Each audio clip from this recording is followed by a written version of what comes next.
Okay so hello everyone, this is Sunil Jangra. Welcome back to the channel. तो कैसे हैं आप सब? आई होप कि सभी अच्छे होंगे, अच्छे से पढ़ रहे होंगे। तो जैसे कि आप सबको पता है कि class 12th physics term first के लिए हमने एक 7 डे का प्लेज लिया हुआ है एंड उसके अंदर आज ये हमारा दूसरा दिन है और दूसरे दिन के अंदर हम चैप्टर सेकंड को रिवाइज कर रहे हैं, जो कि है हमारा इलेक्ट्रोस्टैटिक पोटेंशियल एंड कैपेसिटेंस। तो इस सिंगल वीडियो के अंदर ये पूरे का पूरा चैप्टर आपको वन शॉट की फॉर्म में रिवाइज करवाया जा रहा है और मज़ा आएगा इस वीडियो के अंदर। बहुत बढ़िया तरीके से आप लोगों को यहाँ पे पढ़ाया जाएगा। और एक बात मैं बोलना चाहूँगा, कई बच्चे कमेंट कर रहे थे कि सर वीडियो कब आ रही है, वीडियो कब आ रही है। तो बेटा प्लेज के लिए अलग से वीडियो बना रखी है, तो उसमें आप टाइम टेबल देख सकते हैं कि कब कब मैंने वीडियो अपलोड करने के लिए बोला हुआ है। ठीक है, तो अपना टाइम वेस्ट मत किया करो कमेंट सेक्शन में इस तरह के कमेंट करने के लिए। तो उस वीडियो को एक बार देख लेना कि कब कब वीडियोज़ आनी है। तो चलिए वीडियो को आगे बढ़ाते हैं एंड चैनल को अभी तक सब्सक्राइब नहीं किया, सब्सक्राइब करिए, अपने फ्रेंड के साथ शेयर करिए। और टेलीग्राम चैनल है सुनील जांगड़ा सर के नाम से, वहाँ पर उसको ज़रूर से ज्वाइन करिएगा। क्यों ज्वाइन करना है? क्योंकि वहाँ पर आपको नोटिफिकेशन एंड साथ में न्यू नोट्स वहीं पर प्रोवाइड किए जा रहे हैं। ओके, तो चलिए बढ़ाते हैं वीडियो को आगे। और आज हम करने वाले हैं इलेक्ट्रोस्टैटिक पोटेंशियल एंड कैपेसिटेंस। सबसे पहले हम पढ़ेंगे इलेक्ट्रोस्टैटिक पोटेंशियल क्या होता है। ठीक है, तो इलेक्ट्रोस्टैटिक पोटेंशियल एक पार्ट पढ़ने से पहले हमें पढ़ना होगा इलेक्ट्रिक पोटेंशियल डिफरेंस क्या होता है। ठीक है, एक सिंपल सा तरीका है। डिफरेंस का मतलब क्या होगा कि हम दो पॉइंट के बीच का डिफरेंस बात कर रहे होंगे। पोटेंशियल डिफरेंस बोल रहे हैं तो मतलब दो पॉइंट के पोटेंशियल डिफरेंस की बात कर रहे होंगे। ठीक है, लेकिन होता क्या है ये समझते हैं। देखिए, potential difference between two point in an electric field, मतलब इलेक्ट्रिक फील्ड में बात कर रहे हैं हम, may be defined as the amount of work done. ये क्या होता है? अमाउंट ऑफ वर्क डन होता है। इसका amount of work done in moving a unit positive charge from one point two the other. मतलब एक यूनिट पॉजिटिव चार्ज होगा, यूनिट पॉजिटिव चार्ज होगा, उसको हम एक प्लेस से दूसरे प्लेस पे लेके आएंगे। पी से आर पे लेके जाओ या आर से पी पे लेके जाओ, आपकी मर्जी है, नाम आप कुछ भी रख सकते हो। ओके, ठीक है, तो इसी को बोला जाता है potential difference, electric potential difference. अब इन्होंने एक बात यहाँ पे क्या बोली है, अगेंस्ट द इलेक्ट्रोस्टैटिक फोर्सेस, मतलब वहाँ पे जो फील्ड है उसके अगेंस्ट हम ये काम कर रहे होंगे। जैसे कि यहाँ पे ये चार्जेस की एक कॉन्फ़िगरेशन दिखाई गई है, इनकी वजह से जो फील्ड बन रहा है उसके अगेंस्ट हम एक यूनिट पॉजिटिव चार्ज है जिसको आर से पी पर लेके जा रहे हैं। ठीक है, अगर हम माने कि आर पर जो पोटेंशियल डिफरेंस है वो वी आर है और पी पॉइंट पर जो पोटेंशियल डिफरेंस है वो पी वी पी है, तो हम पोटेंशियल डिफरेंस को कैसे लिखेंगे, चेंज इन पोटेंशियल डिफरेंस को कैसे लिखेंगे? हम लिखेंगे कि Vp माइनस वी आर हो जाएगा, Vp माइनस वी आर हो जाएगा। ओके, क्लियर है बेटा? अब देखिए, अब इन्होंने बोला कि ये किसके इक्वल होगा, ये इक्वल होगा कि कितना काम हम कर रहे हैं किसको लेके आने में, उस यूनिट पॉजिटिव टेस्ट चार्ज को लाने के लिए। तो किसको लेके आ रहे हैं हम? Q को लेके आ रहे हैं। तो हमने यहाँ पे लिखा W। पी आर हमने क्या लिखा है? पी आर इसलिए लिखा है कि हम कहाँ से कहाँ आ रहे हैं, आर से पी आ रहे हैं, तो इसलिए हम इसको पी आर लिख रहे हैं। अगर पी से आर जाते तो हम इस इसको आर से पी लिखते। ठीक है, समझ में आ गई तीन चीजें। तो यहाँ पे पता लगा कि डिफरेंस क्या हुआ, VP minus V R is equal to W P R by Q हो गया। यूनिट की अगर हम बात करें तो यूनिट क्या बनेगी भाई, ऊपर वर्क है तो ये हो जाएगा जूल, नीचे चार्ज है तो ये हो जाएगा कूलम। तो जे सी इनवर्स मतलब जूल पर कूलम, जिसको हम वोल्ट बोलते हैं। क्या बोलते हैं? जिसको हम वोल्ट बोलते हैं। अब यहाँ पर जो हम ये चार्ज को लेके आ रहे हैं तो किसकी हेल्प से लेके आ रहे हैं? इसके लिए हमें एक एक्सटर्नल एजेंट की जरूरत पड़ेगी, मतलब बाहर से कार्य करना पड़ेगा, ये बाहर से वर्क डन करना पड़ेगा। क्लियर है? आई होप कि समझ में आ रही है चीज़ें। तो यहाँ पर जो ये पी आर हमने किया है, डब्ल्यू पी आर, ये एक्सटर्नल वर्क डन है एंड ये किसके अगेंस्ट हो रहा है? हमारे जो इलेक्ट्रिक फील्ड है उसके अगेंस्ट हो रहा है। तो हम यहाँ पे क्या लिख सकते हैं कि जो डब्ल्यू पी आर है वो क्या है, minus of W E F है। ई एफ मतलब इलेक्ट्रिक फील्ड के अगेंस्ट ये काम हो रहा है। ओके, एंड यहाँ पर आपको बहुत सारे रेज दिख रही हैं। ये क्या है? इसका मतलब ये है कि जो ये प्रोसेस है ये एक कांस्टेंट स्पीड से हो रहा होता है, कि जिसकी वजह से ऐसा लगता है कि यहाँ पे एक्सेलरेशन नहीं हो रहा, बड़ा स्लोली प्रोसेस होता है ये। तो इसलिए ये पाथ के इंडिपेंडेंट होता है, मतलब पाथ पे डिपेंड नहीं करता। ओके, तो इसलिए यहाँ पे कोई भी रास्ता हो, पाथ से इसको कोई लेना देना नहीं है। इसको सिर्फ हमारी final position minus initial position इससे लेना देना है। ओके, ये इन्हीं पे ही डिपेंड कर रहा है। चलिए, तो ये हुआ आप लोगों के पास इलेक्ट्रिक पोटेंशियल डिफरेंस, मतलब एक प्लेस से दूसरे प्लेस पे जब हम चार्ज लेके जाते हैं अगेंस्ट द इलेक्ट्रोस्टैटिक फील्ड तो आपको काम करना पड़ेगा। और वही पोटेंशियल डिफरेंस जो होता है, मतलब उसी पोटेंशियल को हम क्या बोलते हैं, चेंज इन पोटेंशियल को पोटेंशियल डिफरेंस बोलते हैं। क्लियर है? चलिए, अब यहाँ पे बात हुई कि जो टेस्ट चार्ज लेके आ रहे हैं वो कहीं ना कहीं पोटेंशियल पे चेंज तो ना कर दे, मतलब कोई फर्क डालेगा या नहीं डालेगा। तो देखो भाई ध्यान से, टेस्ट चार्ज जो होता है वो बहुत स्मॉल होता है, is so small that it does not distribute the distribution of source charge, मतलब ये जो हमारा इलेक्ट्रिक फील्ड है उसको डिस्टर्ब नहीं करता। We just apply so much external force on the test charge that it just balance the repulsive electric force on it and hence does not produce any acceleration on it. मतलब बेटा यहाँ पे देखो, ये क्या है, पॉजिटिव चार्ज पड़े हैं, नेगेटिव पड़े हैं, मतलब इनकी वजह से एक फील्ड बन रहा है, उसके अगेंस्ट हम यहाँ से चार्ज को लेके आ रहे हैं। तो हम इतनी फोर्स लगाते हैं कि ये यहाँ से जो फोर्स आ रही है उसको ये बैलेंस कर दे, मतलब उसको अपोजिट करके और आगे चलता रहे। ओके, समझ में आया? चलिए नेक्स्ट पढ़ते हैं, इलेक्ट्रिक पोटेंशियल क्या होता है। सिंपल है, वहाँ पे हमने बोला कि एक पॉइंट से किसी दूसरे पॉइंट पे आ रहे हैं, यहाँ पे क्या होगा कि हम इन्फिनिटी से किसी एक पॉइंट पे लेके आ रहे हैं, बस हो जाएगा।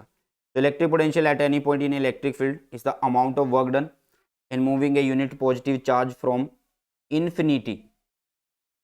Infinity to that point. Infinity से लेके आ रहे हैं हम, कहाँ से लेके आ रहे हैं? इन्फिनिटी टू दैट पॉइंट लेके आ रहे हैं। कहाँ से लेके आ रहे हैं? इन्फिनिटी टू दैट पॉइंट हम लेके आ रहे हैं। क्लियर है? तो अगर हम माने कि हमारा इन्फिनिटी वाला पॉइंट ये है, अगर हम मान लें कि ये हमारा इन्फिनिटी का पॉइंट है, तो भाई पोटेंशियल एट इन्फिनिटी क्या होती है? याद रखना, वो जीरो होती है।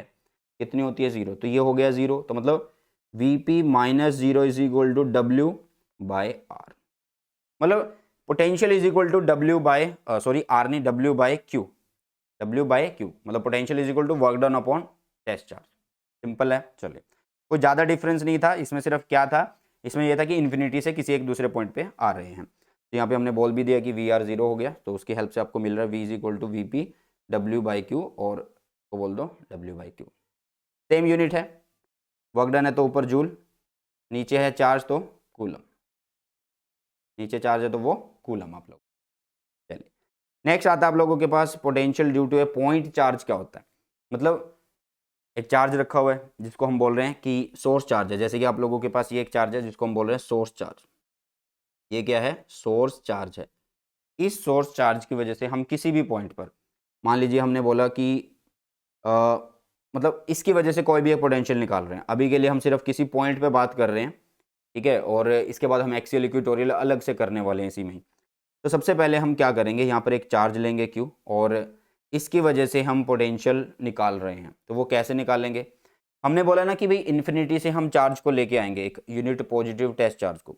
तो हमने माना कि इन्फिनिटी पे एक यूनिट पॉजिटिव टेस्ट चार्ज रखा हुआ है, पॉजिटिव टेस्ट चार्ज बोल रहे हैं हम, तो ये भी पॉजिटिव है, तो मतलब इससे जो फील्ड लाइंस होंगी, फोर्स लाइन होंगी, वो इस डायरेक्शन में जा रही होंगी, जैसे कि आपको दिख रहा है, ये रहा F। अब इन्फिनिटी से तो हम डील नहीं कर सकते ना, इन्फिनिटी तो क्या पता कहाँ रखा होगा, तो वहां तक हम जा नहीं सकते। तो हम क्या करते हैं कि इन्फिनिटी के पास एक पॉइंट मान लेते हैं कि ये रहा A पॉइंट। इन्फिनिटी के पास हमने एक छोटा सा पॉइंट मान लिया A पॉइंट, जहां पे क्या रखा है? एक क्यू नॉट रखा है। Q not is the unit positive test charge, unit positive test charge है ये। कौन सा चार्ज है भाई? यूनिट पॉजिटिव टेस्ट चार्ज है हमारे पास, ठीक है। अब मैं क्या करूंगा भाई, यहां से चलूंगा और यहाँ एक पॉइंट P तक आ जाऊंगा। तो पहले मैं डिफरेंस मतलब जो डिस्टेंस है वो लिख लेता हूँ कि Q चार्ज से यहाँ तक A तक जो डिस्टेंस है उसको मैंने बोल दिया x। जहाँ तक मैं जाऊँगा वहाँ तक का डिस्टेंस हो गया r, स्मॉल r। तो अभी मैं क्या करता हूँ कि छोटे छोटे प्रोसेस करता हूँ, मतलब छोटे छोटे कदम बढ़ाता हूँ। तो मैं क्या करूँ, पहले A से B पे जाता हूँ और डिस्टेंस dx को कवर करता हूँ, ठीक है, डिस्टेंस dx को कवर करता हूँ। तो एक बात देखो भाई, सबसे पहले ये एक चार्ज रखा हुआ है, ये एक चार्ज रखा हुआ है, तो इनके बीच में एक फोर्स लग सकती है या नहीं लग सकती है? हाँ और ना, ठीक है, लग सकती है, जिसको हम इस तरीके से लिख सकते हैं, कूलम लॉ से हम इसको इजिली लिख सकते हैं 1/4πε0 Q naught by X square. अब हम थोड़ा सा आगे की तरफ आ रहे हैं, तो मतलब हम काम कर रहे हैं, तो वो वर्क डन हम यहाँ पे लिख देंगे। तो वो वर्क डन कैसे लिखेंगे? dw, देखो dw is equal to F dot D X किया हमने, क्योंकि वर्क डन कर रहे हैं तो डॉट तो आना ही है, ठीक है, क्योंकि एक स्केलर क्वांटिटी। तो एफ डॉट डी एक्स को ओपन किया तो एफ डी एक्स कोस 180 क्यों है? फोर्स ऐसे जा रही है, डिस्प्लेसमेंट आप ऐसे करवा रहे हो, तो उनके बीच में एंगल इज 180 डिग्री। तो ये बन गया आप लोगों के पास D W is equal to minus F D X, minus F D X. तो एफ की वैल्यू इज व्हाट? एफ की वैल्यू तो ये रही, तो इसको यहाँ पे पुट करेंगे और लिख देंगे। बट ये जो वर्क है ये हमारा स्मॉल वर्क है, D W is the small work, छोटा काम है, बट हमें तो टोटल वर्क डन चाहिए ना, तो इसलिए हम क्या करेंगे, इसको इंटीग्रेट कर देंगे। इसलिए हम क्या करेंगे, टोटल वर्क डन निकालने के लिए इसको कर रहे हैं इंटीग्रेट, तो हमें मिलेगा क्या, डी डब्ल्यू जो होगा वो डब्ल्यू बन जाएगा और इंटीग्रेशन कर देंगे इसकी। अब ध्यान देना, इंटीग्रेशन कहाँ से कहाँ होगी भाई, इन्फिनिटी से हम कहाँ आ रहे हैं, आर पॉइंट तक आ रहे हैं, कहाँ तक आ रहे हैं, आर डिस्टेंस तक आ रहे हैं, तो इसलिए हम यहाँ पे आर लिख रहे हैं, इनिशियली लिमिट लिख रहे हैं हम, और फिर हम फाइनल लिमिट तक जा रहे हैं, मतलब अपर और लोअर लिमिट की बात कर रहे हैं, लोअर और अपर की, ठीक है।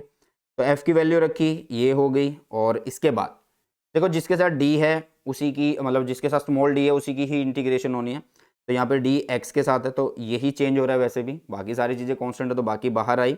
इंटीग्रेशन के जर्नल फॉर्मूले के अकॉर्डिंग, जैसे कि एक्स एन डी एक्स अगर है तो अगर इंटीग्रेट करते हैं तो X N plus one upon N plus one बनता है, तो जिसके अकॉर्डिंग हम इंटीग्रेट करते हैं और हमें मिल जाता है ये, ठीक है।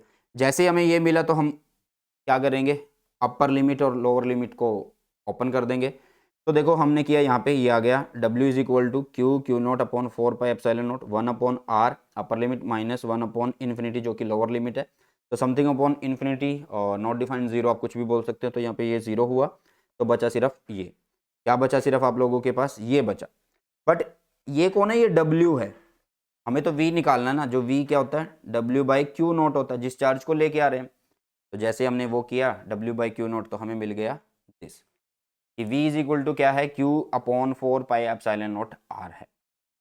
V इज इक्वल टू क्या है, Q upon 4 pi epsilon naught R है, मतलब यहाँ पे जो V है वो एट एनी पॉइंट दिस है, ठीक है। मतलब क्या बोला जा रहा है इसमें, इसमें बोला जा रहा है कि electric potential due to a point charge, मतलब जो सोर्स चार्ज होता है हमारे पास, क्या होता है, जो सोर्स चार्ज होता है। क्लियर, आगे बढ़ते हैं। नेक्स्ट आता है पोटेंशियल ड्यू टू डाइपोल। अब डाइपोल मैंने ऑलरेडी फर्स्ट चैप्टर में पढ़ा दिया था तुम्हें, तो बार बार पढ़ने की जरूरत नहीं है। डाइपोल क्या होता है, नेगेटिव से पॉजिटिव चार्ज का एक सिस्टम होता है जिनको बीच में कुछ ना कुछ एक सेपरेट डिस्टेंस होता है, ए और ए बोल रहे हैं हम इसको, ठीक है। एक्स और एक्स बोल सकते हैं, आर और आर बोल सकते हैं, आपकी मर्जी, वो नाम रखना है, जैसे तुम्हारे पेरेंट्स ने तुम्हारा नाम रखा है तो वैसे ही इनका नाम हमने रख रखा है 2a, ठीक है। 2a क्यों करते हैं, कि सेंटर से जब हम डिस्टेंस माप रहे होंगे तो हमें कैलकुलेशन में ईजी होगा कि ए और ए हम लिख सकते हैं, लेकिन अगर हम ए नाम रख दें दोनों के बीच में, माइनस क्यू और प्लस क्यू के बीच में, और अगर हम सेंटर से बात करें तो a/2 होगा, तो वो थोड़ा सा आपको मुश्किल होगा कैलकुलेशन में, इसलिए थोड़ा सा इसको क्या किया जाता है, ईजी बनाने के लिए 2 का मल्टीपल लिखा जाता है। अभी हम क्या करेंगे, potential due to a dipole करेंगे। पहली बात कि जो पोटेंशियल है वो कैसी क्वांटिटी है, potential is a scalar quantity. कैसी क्वांटिटी है भाई, स्केलर क्वांटिटी है। तो मैं आपको एक बात बोलूँगा कि यहाँ पे ये सिंपल मैथमेटिक जो होता है, मतलब सिंपल मैथ की तरह जो है यूज़ होगा, मतलब पॉजिटिव नेगेटिव सब साइन यहाँ पर कंसीडर हो रहे होंगे, वेक्टर की बात नहीं कर रहे हम, क्योंकि ये एक स्केलर क्वांटिटी है, ठीक है। चलो, तो सबसे पहले हमने एक डाइपोल लिया, सबसे पहले हमने यहाँ पे एक डाइपोल लिया जो कि है माइनस क्यू से प्लस क्यू, इनके बीच का सेंटर यहाँ पे लिख दिया O, और ये हो गया A डिस्टेंस और ये A डिस्टेंस, क्योंकि टोटल डिस्टेंस इज 2a। सबसे पहले हम क्या करेंगे, पोटेंशियल निकालेंगे due to dipole at axial line, axial line पे निकालेंगे। एक्सियल लाइन कौन सी होती है, तो माइनस और पॉजिटिव के बीच में से लाइन जा रही होगी, उसी लाइन पे कोई एक पॉइंट, तो यही लाइन जा रही है, इसके ऊपर हमने एक पॉइंट मान लिया P, इसके ऊपर हमने एक पॉइंट मान लिया P, ठीक है। समझ में आई इतनी चीज़। अब देखो ध्यान से भाई, यहाँ इस पॉइंट का डिस्टेंस हमेशा कहाँ से होता है, डाइपोल के सेंटर से, तो डाइपोल के सेंटर से लेके यहाँ तक हमने इस डिस्टेंस को लिया, और ये हो गया आप लोगों के पास R। कितना हो गया, R हो गया। तो ये वाला यहाँ से डिस्टेंस कितना होगा, सिंपल सी बात है कि R माइनस ए होगा, और total distance is what, R plus A. अब मैं पोटेंशियल कैसे निकालूं, ऐसा हो सकता है ना कि भाई मैं इसकी वजह से पोटेंशियल यहाँ पे लिख दूं और इसकी वजह से पोटेंशियल यहाँ पे लिख दूं। ऐसा क्यों सर, क्योंकि हमें एक सिंगल चार्ज की वजह से तो पोटेंशियल पता लग गया है ना, जो कि क्या होता है, Q upon 4 pi epsilon naught R होता है। तो पहले मैं क्या कर रहा हूँ, पॉजिटिव की वजह से लिख रहा हूँ, तो पॉजिटिव की वजह से कैसे लिखूंगा, Q upon 4 pi epsilon not और साथ में R माइनस ए हुआ।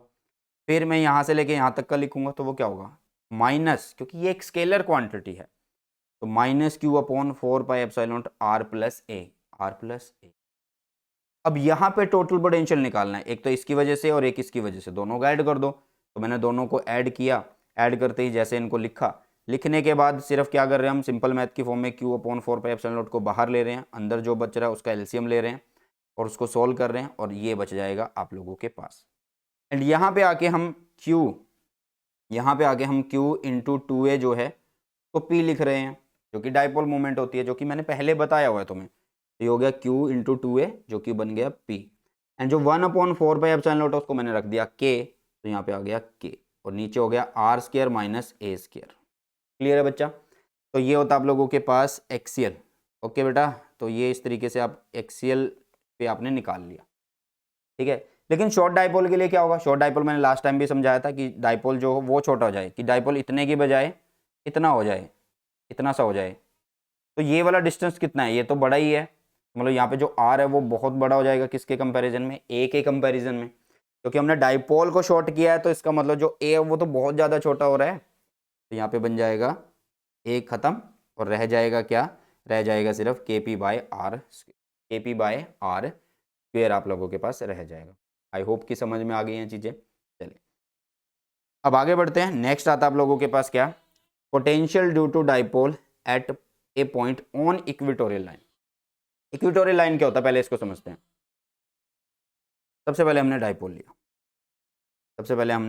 लिया, नेगेटिव क्यू पॉजिटिव क्यू, का सेंटर यहाँ पे हो गया O, ये क्या अभी इसका सेंटर है O, ठीक है, लिख दिया हमने यहाँ पे।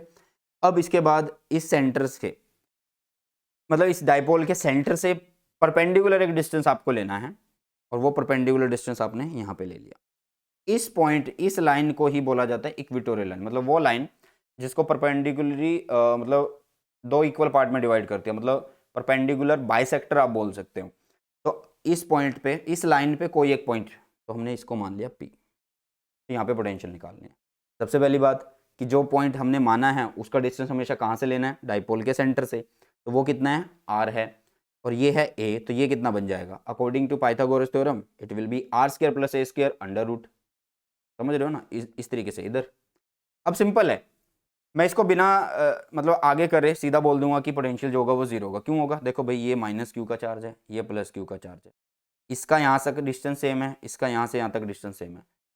तो भाई सिंपल सी बात है कि ये पोटेंशियल, इसकी वजह से पोटेंशियल और इसकी वजह से पोटेंशियल सेम है बट अपोजिट है एक दूसरे के, क्योंकि ये माइनस का और ये पॉजिटिव का, तो आंसर जीरो ही होने वाला है। देख लो यहाँ पे, देख लो भाई, देखो पॉजिटिव की वजह से लिखा तो क्या होगा Q upon 4 pi epsilon not और ये बन जाएगा R square plus A square का 1/2, क्योंकि डिस्टेंस नॉर्मल हमने लिखना होता है, हम इलेक्ट्रिक फील्ड यहाँ पे नहीं लिख रहे हैं कि स्क्वायर करेंगे, ऐसा कुछ नहीं है। नेगेटिव की वजह से minus Q 4 pi epsilon naught R square plus A square 1/2। अब देखो कि अगर मैं दोनों की यहाँ पे पोटेंशियल निकालूँ टोटल, तो वो ऐड होगी और ऐड होके वहाँ पे क्या बन जाएगी, जीरो बन जाएगी। क्लियर है? सो यहाँ पे आप लोगों को एक तो एक्सियल पता लग गया और एक इक्वेटोरियल पता लग गया। अब बारी है किसकी, अब बारी है एट एनी पॉइंट की। चलो अब एट एनी पॉइंट पे निकालते हैं कि एट एनी पॉइंट क्या होता है, ठीक है, समझो भी ध्यान से। Potential due to dipole at any point हम कर रहे हैं। सबसे पहले हमने डाइपोल लिया minus Q plus Q, dipole movement कहाँ जा रही है, इधर जा रही है, ठीक है। ये है आप लोगों के पास P, थोड़ा सा ऊपर कर लेते हैं डायग्राम ताकि अच्छे से क्लियर हो जाए।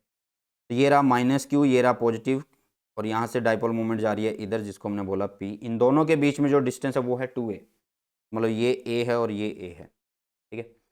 अब इसके सेंटर से किसी भी पॉइंट पर हम निकालना चाह रहे हैं, मतलब यहाँ पे हमने क्या किया, ना तो एक्सियल के लिए बात की ना ही इक्वेटोरियल के लिए, कोई एक पॉइंट पकड़ लिया, जैसा कि हमने ये पकड़ा हुआ है, जो कि एंगल बना रहा है कितना, थ्रीटा एंगल बना रहा है। कितना एंगल बना रहा है, थ्रीटा एंगल बना रहा है इस पॉइंट पे। ओके, अब ध्यान से सुनना, इस डिस्टेंस को हमने नाम दिया कितना, R, इस डिस्टेंस को मैंने नाम दिया R1 और इस डिस्टेंस को नाम दिया R2। तो सिंपल सी बात है कि भाई मुझे यहाँ से लेके यहाँ तक पोटेंशियल लिखना है, यहाँ से लेके यहाँ तक पोटेंशियल लिखना है, तो इसका मतलब मैं यहाँ तक का डिस्टेंस भी देख लूँ और यहाँ तक का डिस्टेंस भी देख लूँ, जो कि मैंने नाम रख दिए हैं R1 और R2 हैं। तो मैंने पहले पॉजिटिव की वजह से पोटेंशियल लिखा, जो कि क्या होगा, Q upon 4 pi epsilon not R1 होगा, क्योंकि यहाँ का डिस्टेंस R1 है। दूसरा नेगेटिव की वजह से क्या होगा, minus Q upon 4 pi epsilon not R2 होगा, तो ये R2 हो गया। नेट पोटेंशियल लिखते हैं, नेट पोटेंशियल करा इनको ऐड किया तो हमें मिल गया ये, और यहाँ से Q upon 4 pi epsilon naught common आ रहा है, इसको कॉमन किया, बच गया ये। इसको सॉल्व कर लो, हमारे पास आएगा ये, ठीक है। ये हो गया R2 minus R1 upon R1 R2, उन दोनों का मल्टीप्लाई, ठीक है।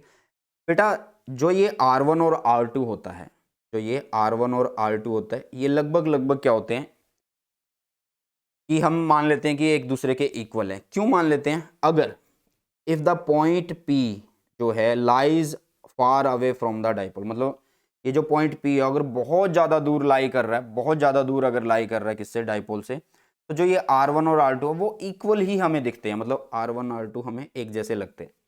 ठीक है, तो मतलब अगर हम R1 R2 देखें तो वो कितना बन जाएगा? R स्क्वायर बन जाएगा, क्योंकि हमने R1 और R2 को इक्वल बोल दिया है। अगर पॉइंट बहुत दूर है तो R1 इंटू R2 बन गया R स्क्वायर, तो नीचे वाला पोर्शन हमें मिल गया जो कि R स्क्वायर है। बट हमें R1 माइनस R2 नहीं मिल रहा, वो कौन है? वो तो ये रहा, वो तो ये है ना, क्योंकि ये रहा R2 पूरे का पूरा, इसमें से R1 ये रहा, तो ये पोर्शन होगा R2 माइनस R1। ये एंगल थीटा है तो ये एंगल कितना होगा? थीटा होगा। तो कॉमन सी बात है, ये बेस है तो बेस कैसे निकालोगे? बेस कैसे निकालोगे? Base upon hypotenuse is equal to cos, तो बेस निकालना है तो ये होगा कोस, हाइपोटेनस इज कितना? बताओ जल्दी से, हाइपोटेनस इज कितना? 2a, तो 2a मतलब 2a कोस थीटा आप लोगों के पास बन गया। क्या बन गया? 2a कोस थीटा आप लोगों के पास बन गया। क्लियर है? बेस की वैल्यू आ गई है। हमें तो R2 माइनस R1 चाहिए जो कि हमारा बेस है, तो ये आ गया आप लोगों के पास 2a कोस थीटा। अब कुछ भी नहीं करना, R2 माइनस R1 की वैल्यू रखनी है जो कि 2a कोस थीटा है, R1 R2 की वैल्यू रखनी है जो कि R स्क्वायर है। अब Q इंटू 2a कौन होता है भाई? P होता है, तो ये आ गया P। 1/4 पाई एप्सिलॉन नॉट को हम क्या लिखते हैं? K लिखते हैं, स्मॉल के, तो ये स्मॉल k। कोस थीटा यहाँ पे बचा हुआ है तो ये कोस थीटा नीचे हो गया R स्क्वायर, और ये सारी बातें बताई हुई हैं कि कौन कैसे लिखा हुआ है। सो एट एनी पॉइंट आप लोगों के पास आ गया कितना? KP cos theta by R square आ गया है। Potential due to a system of charges हम लिखेंगे यहाँ पे, तो वही है जैसे हमने सुपरपोजिशन प्रिंसिपल किया। क्या कि मान लीजिए आपको किसी एक पॉइंट पे पोटेंशियल निकालना है, जैसे कि यहाँ इसकी वजह से, इसकी वजह से, इसकी वजह से, इसकी वजह से, इसकी वजह से यहाँ पे पोटेंशियल निकालना है, तो सबको ऐड करना है। सिंपल ऐड करना, जैसे हमें मैथ्स के अंदर ऐड करते हैं, क्योंकि एक स्केलर है। एल्जेब्रिक एडिशन यहाँ पे हो रही होगी, मतलब पॉजिटिव और नेगेटिव दोनों यहाँ पे कंसिडर हो रहे होंगे। जैसे इसकी वजह से पोटेंशियल क्या लिखी जाएगी? Q4/4 पाई एप्सिलॉन नॉट, जो भी डिस्टेंस है R4P वो लिख देंगे। इसी तरीके से इसकी वजह से, इसी तरीके से इसकी और इसकी वजह से यहाँ पे। तो सिंपल है, सबको सिंपली क्या करना है? ऐड करना है। तो इसमें कुछ ज़्यादा बताने का नहीं है, तो इस टॉपिक को हम ज़्यादा इसके ऊपर टाइम वेस्ट नहीं करेंगे और आगे की तरफ चल रहे हैं। चलिए नेक्स्ट आता है इक्विपोटेंशियल सरफेस, जो कि है वेरी इंपॉर्टेंट टॉपिक। ठीक है, इक्विपोटेंशियल सरफेस क्या होता है? नाम से पता लग रहा है, इक्वी मतलब इक्वल, पोटेंशियल मतलब पोटेंशियल, सरफेस जिसके, वो सरफेस जिसके ऊपर पोटेंशियल इक्वल होगी। Any surface that has same electric potential eight every point on it is called equipotential surface. Equipotential surface is an imaginary surface, ये हमें मतलब दिखता नहीं है, ये एक इमेजिनरी होता है, इसको फील किया जा सकता है। ठीक है, तो वो सरफेस जिस पे पोटेंशियल हर एक जगह पे क्या होती है? सेम होती है। बट यहाँ पे एक चीज़ सोचने की है, मान लीजिए हमने ये एक सर्कल बनाया, तो यहाँ पे पोटेंशियल सेम होगा, यहाँ पे पोटेंशियल सेम होगा, यहाँ पे पोटेंशियल सेम होगा, यहाँ पे, यहाँ पे, यहाँ पे, इस तरीके से। बट अगर तुम बोलो कि यहाँ पे और यहाँ पे सेम होगा, वो गलत है। यहाँ और यहाँ डिफर होगा, क्योंकि डिस्टेंस का चेंज आ गया है। मतलब ये एक लाइन है तो इसके ऊपर सारी जगह पोटेंशियल सेम होगा, इसके ऊपर सारी जगह पोटेंशियल सेम होगा। ठीक है, चलिए प्रॉपर्टी अगर हम देखें इक्विपोटेंशियल सरफेसेस की, तो क्या होती है प्रॉपर्टी की अगर हम बात करें, सुनो ध्यान से। सबसे पहले तो यही है कि no work is done in moving a test charge over an equipotential surface, कोई भी काम आपको करना नहीं पड़ता इक्विपोटेंशियल सरफेस के ऊपर एक चार्ज को दूसरे पॉइंट तक ले जाने के लिए। ऐसा क्यों? क्योंकि W अगर हम देखें तो वो क्या होगा? Q0 इज इक्वल Q0 और साथ में होगा चेंज इन पोटेंशियल एक पॉइंट से दूसरे पॉइंट पे। तो चेंज यहाँ पे क्या होगा? हमने बोला ना कि सेम रहेगी, इक्विपोटेंशियल पे तो पोटेंशियल सेम रहती है ना, तो VB पे भी V होगी और VA पे भी V होगी, तो V माइनस वी इज 0, तो इसका मतलब यहाँ पे क्या हो गया? ये 0 और ये W क्या हो गया? 0 हो गया। क्लियर है? चलो नेक्स्ट है इलेक्ट्रिक फील्ड जो होता है वो हमेशा परपेंडिकुलर होगा, मतलब नॉर्मल होगा किसके? इक्विपोटेंशियल सरफेस के। ऐसा क्यों होगा? मतलब मान लीजिए कोई भी इक्विपोटेंशियल सरफेस है, जैसे कि आप लोगों के पास ये दिखा रखा है, तो इसमें इक्विपोटेंशियल सरफेस ये रहा और ये इलेक्ट्रिक फील्ड लाइन्स है, दोनों एक दूसरे के क्या है? नॉर्मल है, मतलब परपेंडिकुलर है। तो ये ऐसा क्यों होता है? If the field were not normal to the equipotential surface, अगर इलेक्ट्रिक फील्ड जो है नॉर्मल नहीं होगा तो आपको काम करना पड़ेगा।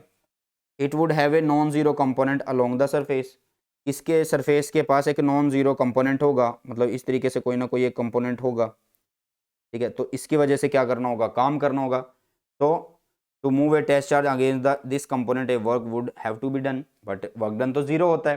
तो इसलिए जो फील्ड लाइंस है वो कैसी होती हैं, वो परपेंडिकुलर होती हैं, नॉर्मल होती हैं, ओके, इलेक्ट्रिक फील्ड के। चलिए आगे बढ़ते हैं।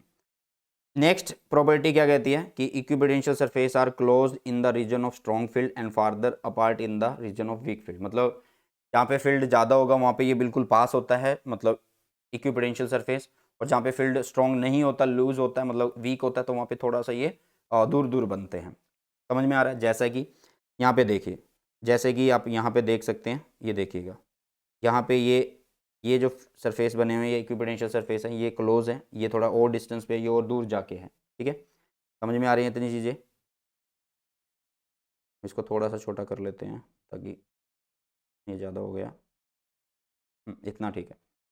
समझ में आया? तो इस तरीके से ऐसा क्यों होता है, क्योंकि भाई आप लोगों के पास ये रिलेशन होगा E is equal to minus D V by D R, इसको भी हम पढ़ेंगे अभी थोड़ी देर में, minus D V by D R होता है, या फिर आप बोल सकते हो कि V is equal to Q upon 4 pi epsilon not R होता है, मतलब जैसे जैसे डिस्टेंस बढ़ता जाएगा पोटेंशियल कम होता जाएगा।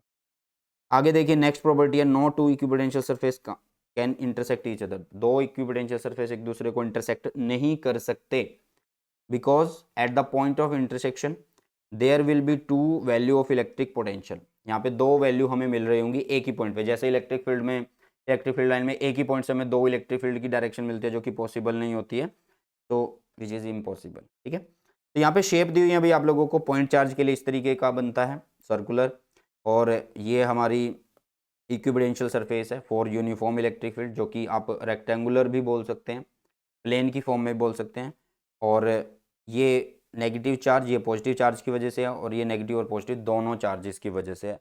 तो इक्विपोटेंशियल सरफेस की इनके ऊपर क्वेश्चन जरूर आता है, जियोमेट्री के ऊपर क्वेश्चन आप लोगों को जरूर देखने को मिलेगा, जियोमेट्री मतलब कि ड्रॉ कर दो या ड्रॉ किया होगा तो उससे रिलेटेड आपको कोई फैक्ट पूछ लिया जाएगा, ठीक है। नेक्स्ट आता है relation between field and potential, मतलब electric field E and potential V के बीच में आप लोगों को रिलेशन बताना है, ठीक है। तो सुनो ध्यान से, सबसे पहले हम यहाँ पे क्या कर रहे हैं, हम यहाँ पे इन थ्योरी को नहीं पढ़ेंगे, हम सीधा सीधा क्या करेंगे, इससे डील करेंगे। अभी हमारे पास क्या है कि एक हमारे पास पॉइंट है, ठीक है, ये रहा पॉइंट P, इस सरफेस पे है, देखो दो सरफेस यहाँ पे है, एक नीचे वाला सरफेस है ये, ठीक है, ये नीचे वाला सरफेस है जिसको हमने नाम दिया A सरफेस, एक ऊपर वाला सरफेस है जिसको हमने नाम दिया कौन सा, B सरफेस, और इन दोनों के बीच में डिस्टेंस जो है वो डेल L है, और ये कैसा डिस्टेंस है, ये एक परपेंडिकुलर डिस्टेंस है। अब यहाँ पे हम क्या करेंगे कि चार्ज को मूव कराएंगे, कैसा चार्ज लेंगे, unit positive test charge move करेंगे, ठीक है, यूनिट पॉजिटिव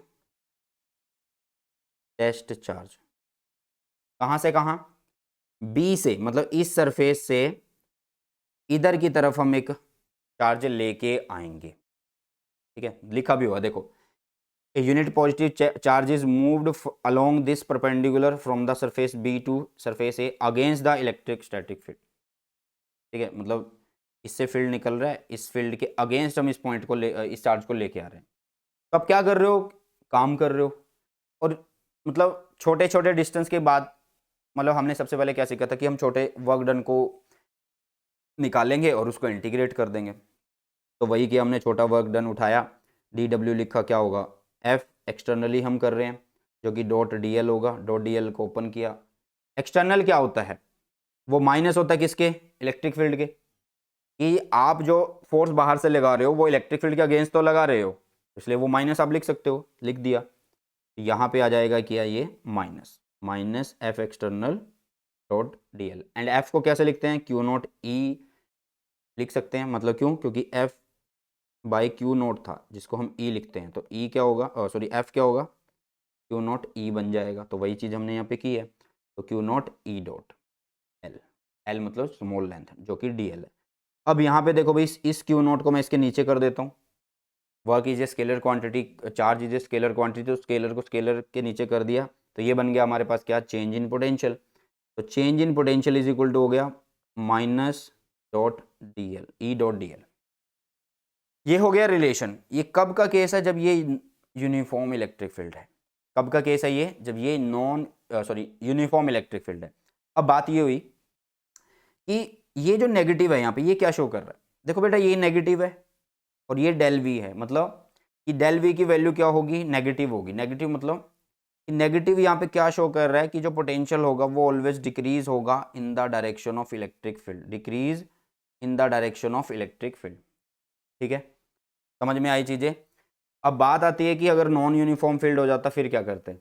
तो नॉन यूनिफॉर्म फील्ड को कुछ आप इस तरीके से समझ सकते हो, जैसे कि आप एक स्ट्रेट वायर की बात करते हो तो आप उसके लिए कोई भी कैलकुलेशन ईजिली कर सकते हो।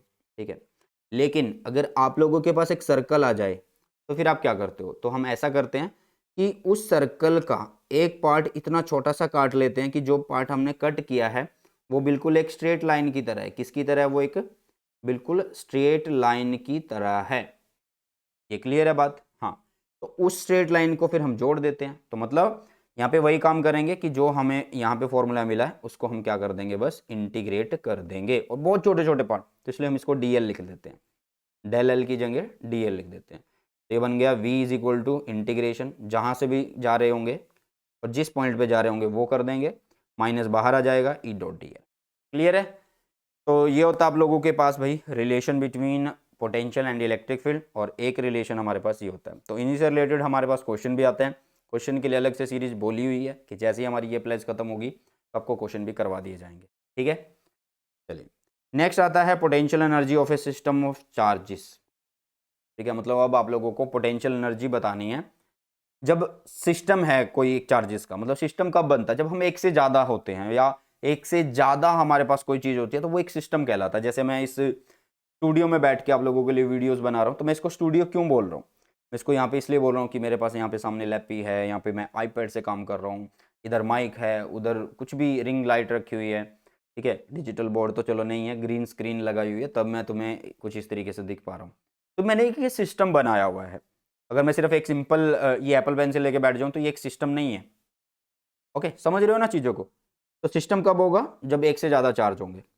तो भी यहाँ पे होगा क्या भाई? मान लीजिए आप लोगों के पास इन्फिनिटी पे कोई एक चार्ज है। सबसे पहले इसको इस तरीके से समझते हैं कि इन्फिनिटी है और इन्फिनिटी पे कोई एक चार्ज है Q1। तो उसको मैं यहाँ पे लाके रख रहा हूँ। बेटा जब मैं पहली बार में इसको लाके रख रहा हूँ तो क्या हो रहा है? काम करना पड़ेगा भाई, W1 0 होगा। क्यों होगा? क्योंकि हमें काम तब करना पड़ता है जब इलेक्ट्रिक फील्ड हो वहां पे, क्योंकि उस इलेक्ट्रिक फील्ड के अगेंस्ट ही तो काम करेंगे, और इलेक्ट्रिक फील्ड यहाँ पे है ही नहीं है। नहीं है ना इलेक्ट्रिक फील्ड, समझ पा रहे हो? ठीक है, तो जब इलेक्ट्रिक फील्ड है ही नहीं है तो इसका मतलब हमें काम नहीं करना पड़ेगा पहली बार में। तो हम यहाँ पे इस चार्ज को रखते हैं जो कि क्या हुआ हमारे पास? Q1 हुआ। अब मैं इन्फिनिटी से दूसरा चार्ज Q2 ला रहा हूँ जो कि यहाँ पे रख रहा हूँ मैं। तो अब मुझे काम करना पड़ेगा। क्यों करना पड़ेगा? क्योंकि ये वाला जो चार्ज पहले से पड़ा हुआ है, Q1 जो चार्ज है जो पहले से पड़ा हुआ है, ये वाला इसके ऊपर पोटेंशियल लगाएगा। तो पोटेंशियल अगर लगाएगा किसके ऊपर? Q2 के ऊपर, तो क्या बनेगा? काम ही बनेगा, वर्क डन बनेगा। तो बस इसी तरीके से हमें लिखना है। तो work done in bringing a charge from infinity two point R1, वो क्या होगा? या पोजीशन वेक्टर R1, तो वो क्या होगा? W1 0, क्योंकि यहाँ पे एक्सटर्नल इलेक्ट्रिक फील्ड 0 है। लेकिन दूसरी बार में हमें काम करना पड़ेगा जो कि कुछ इस तरीके से होगा। V1 is the potential due to Q1 charge जो कि इसके ऊपर लग रही है, एंड Q2 जो कि वर्क डन हम करवा रहे हैं। ठीक है, जिसके ऊपर करवा रहे हैं। तो V1 पोटेंशियल को लिखेंगे कैसे? Q1/4πε, इनके बीच का डिस्टेंस R12। ठीक है, तो ये हुआ R12। इसको यहाँ पे रख दो और आप लोगों के पास एनर्जी आ गई।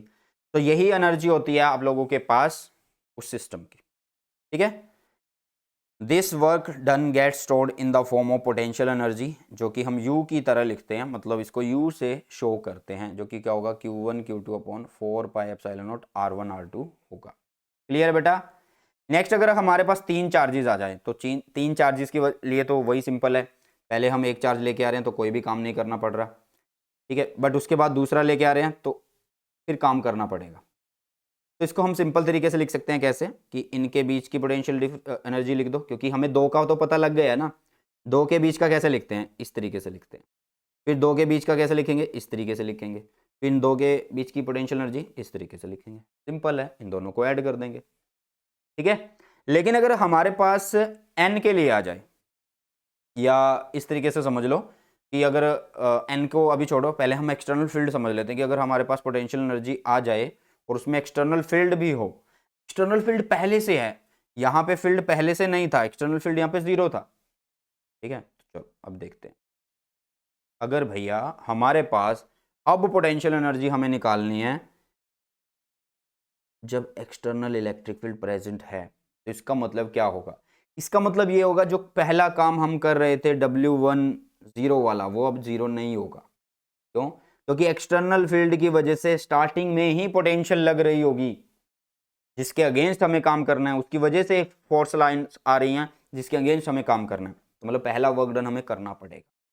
तो पहला जब मैं इन्फिनिटी से Q1 को उठा के लेके आया यहाँ पे, तो मुझे काम करना पड़ रहा है, जो कि कितना हुआ दिस। ये जो VR1 मैंने लिखा है, ये क्या है? ये पोटेंशियल है ड्यू टू इलेक्ट्रिक फील्ड। किस पॉइंट पे? R1 पोजीशन वेक्टर, तो साथ में Q1 को लेके आ रहे हैं, तो ये टोटल बना वर्क डन फर्स्ट। अब सेकंड वाले के लिए क्या होगा भाई? मैं सेकंड वाले को लेके आ रहा हूँ, तो सेकंड वाले के लिए पहली कंडीशन तो बिल्कुल सेम है कि भाई सेकंड वाले को जब हम लेके आ रहे हैं तो काम करना पड़ रहा है, क्योंकि ये वाला चार्ज भी इसके ऊपर पोटेंशियल लगाएगा। हाँ लगाएगा भाई, जो कि क्या होगी Q1/4πε0, जो भी डिस्टेंस होगा R1 टू वो लिख देंगे। बट एक्सटर्नल फील्ड भी पड़ा है, वो भी लगा रहा है, वो लिख दिया। ये देखो पोटेंशियल लगेगी R2 पॉइंट पे, किसकी वजह से? एक्सटर्नल फील्ड की वजह से। किसके ऊपर? Q2 के ऊपर। फिर Q2 के ऊपर और कौन पोटेंशियल लगा रहा है? फर्स्ट चार्ज भी लगा रहा है, जिसको हमने V1 नाम दिया। तो इन दोनों को जोड़ देंगे, इसको और इसको, ठीक है। तो जोड़ा हमने और हमें मिल गया दिस। तो इस तरीके से आप लोग निकाल सकते हो, क्या इस तरीके से आप लोग निकाल सकते हो यहाँ पे कि कितनी पोटेंशियल एनर्जी यहाँ पे स्टोर्ड होती है, उसको निकाल सकते हैं, ठीक है। अगर हम इसी तरीके से अगर बात करें एन के लिए, अगर एन सिस्टम ऑफ चार्जेस हो, तो फिर हम कैसे लिखेंगे? वही चीज है, सेम टू सेम है, ठीक है, कि हम इसको Q1 I और J लिख रहे हैं, मतलब QI और J लिख रहे हैं, नॉट 1, इट्स QI और J, और नीचे RIJ लिख रहे हैं। देखो बेटा यहाँ पे कुछ हमें इस तरीके से मिल रहा है कि ये Q1 है, ये Q2 है, ये R12 है, तो हम इसको कुछ इस तरीके से लिख रहे हैं कि ये होगा QI QJ RIJ, इनकी समेशन कर रहे हैं। K को बाहर लिख रहे हैं, जो कि 1/4πε0 होता है, जैसे कि आपको दिख रहा है। लेकिन हम यहाँ पे एक चीज़ एक्स्ट्रा कर रहे हैं, नीचे 2 भी लगा रहे हैं इसके। ये 2 क्यों लगा रहे हैं? देखो बेटा 1-2 का कॉम्बिनेशन और 2-1 का कॉम्बिनेशन बात एक ही है। 1-2 का कॉम्बिनेशन और 2-1 का कॉम्बिनेशन बात एक ही है, सेम डिस्टेंस होगा। तो इस चीज़ को अवॉइड करने के लिए हम यहाँ पे नीचे 2 लगा रहे हैं, मतलब बार बार चीज़ें रिपीट ना हो, कॉम्बिनेशन बार बार रिपीट ना हो, तो इसलिए हम नीचे क्या लगाएंगे? यहाँ पे 2 लगाएंगे। क्लियर है? तो इस तरीके से आप लिख सकते हैं, क्या इस तरीके से आप लिख सकते हैं potential energy in external electric field, ठीक है। तो कुछ न्यूमेरिकल यहाँ पे दिए हुए हैं, ये आपके होमवर्क की तरह इनको आपने करना है। और आगे अभी मैं स्टार्ट करता हूँ क्या, कैपेसिटेंस। अभी शुरू करते हैं कैपेसिटेंस को, तो अभी इसको देखिए, फिर कैपेसिटेंस को शुरू कर रहे हैं। चलिए, तो कैपेसिटेंस में सबसे पहले पढ़ेंगे कि कैपेसिटर क्या होता है, कैपेसिटी क्या होती है, जिसको हम कैपेसिटेंस बोल रहे होते हैं। चलिए शुरू करते हैं। चलो तो अभी बढ़ते हैं आगे, कैपेसिटर एंड कैपेसिटेंस को करते हैं। सबसे पहले हमें पढ़ना होगा कि बिहेवियर ऑफ कंडक्टर जो होता है इलेक्ट्रोस्टैटिक फील्ड के अंदर, वो समझना होगा। मतलब कंडक्टर किस तरीके से बिहेव करते हैं इलेक्ट्रोस्टैटिक फील्ड के अंदर, वो चीज़ यहाँ पर पढ़ेंगे। पहले सबसे पहली बात होती है कि जो नेट इलेक्ट्रोस्टैटिक फील्ड होता है वो 0 होता है। कहाँ पे? Interior of a conductor. ऐसा क्यों होता है? ध्यान से सुनना कि जैसे कि आप लोगों के पास ये एक एक्सटर्नल फील्ड है, एक्सटर्नल फील्ड है, तो यहाँ पे पॉजिटिव होगा और यहाँ पे नेगेटिव होगा, और यहाँ पे बीच में हमने रख दिया क्या? एक इलेक्ट्रिक फील्ड, सॉरी कंडक्टर। ये लिखा हुआ है कि एक हमने कंडक्टर रख दिया। तो क्या होगा कि कंडक्टर के अंदर पॉजिटिव नेगेटिव चार्ज होंगे, तो नेगेटिव यहाँ पे आ जाएंगे पॉजिटिव की तरफ, और पॉजिटिव की तरफ नेगेटिव, और नेगेटिव की तरफ पॉजिटिव आ रहे हैं। जैसे कि ये नेगेटिव है तो यहाँ पे पॉजिटिव आ चुके हैं। अब देखो पहले फील्ड था इस तरीके से, अब इसके अंदर फील्ड होगा इस तरीके से, जो कि हम EIND से लिख रहे हैं, मतलब इंड्यूस्ड इलेक्ट्रिक फील्ड से लिख रहे हैं। तो ये वाला जो फील्ड है और ये जो बाहर वाला फील्ड है, ये दोनों इक्वल होते हैं और ऑपोजिट होते हैं। इसलिए हम यहाँ पे जो नेट फील्ड होगा वो कैसे लिखते हैं कि E external minus E induced, और ये इक्वल होने की वजह से तो इनकी वैल्यू क्या होगी? 0 होगी। कहने का मतलब जो इंड्यूस्ड फील्ड है वो बाहर वाले फील्ड के बिल्कुल बराबर होता है, इसलिए ये इसको 0 लिखते हैं। Next, at the surface of a charge conductor electrostatic field line must be normal to the surface at every point. मतलब कि जो सरफेस होता है किसी भी कंडक्टर का, तो वो इलेक्ट्रोस्टैटिक फील्ड कैसी होती है, उसके नॉर्मल होती है। थर्ड की अगर हम बात करें, थर्ड क्या है, the net charge in the interior of a conductor is zero and any excess charge reside at its surface. मतलब नेट चार्ज जो होता है अंदर की तरफ वो जीरो होता है, एंड जो एक्सेस ऑफ चार्ज होता है, मतलब जो बाकी बचा चार्ज है या एक्स्ट्रा चार्ज जिसको आप बोलते हो, वो सारे का सारा सरफेस पे बना रहता है। फोर्थ बोला जाता है potential is constant with in and on the surface of a conductor. अगर हम बात करें कंडक्टर के सरफेस के ऊपर या उसके अंदर, तो पोटेंशियल वो है कांस्टेंट। कैसी रहेगी, कांस्टेंट रहेगी, इस फॉर्मूले के अकॉर्डिंग। इनसाइड इलेक्ट्रिक फील्ड कैसा होता है, जीरो होता है, तो ये अगर जीरो हो गया तो चेंज इन जो डीवी होगा, मतलब जो चेंज इन पोटेंशियल होगा, not change in DV, it's change in V, तो वो क्या होगा, वो जीरो के इक्वल होगा, तो मतलब कांस्टेंट है। क्लियर है ना, समझ में आई। चलिए नेक्स्ट एंड लास्ट जो प्रॉपर्टी है कंडक्टर की इलेक्ट्रिक फील्ड के अंदर, वो है electric field at the surface of a charge conductor कैसे गिवन किया जाता है, इस तरीके से किया जाता है। समझ में आया। Electric field at the surface of a charge conductor वो इस तरीके से गिवन होता है, जिसको आपने याद कर लेना है, रट लेना है।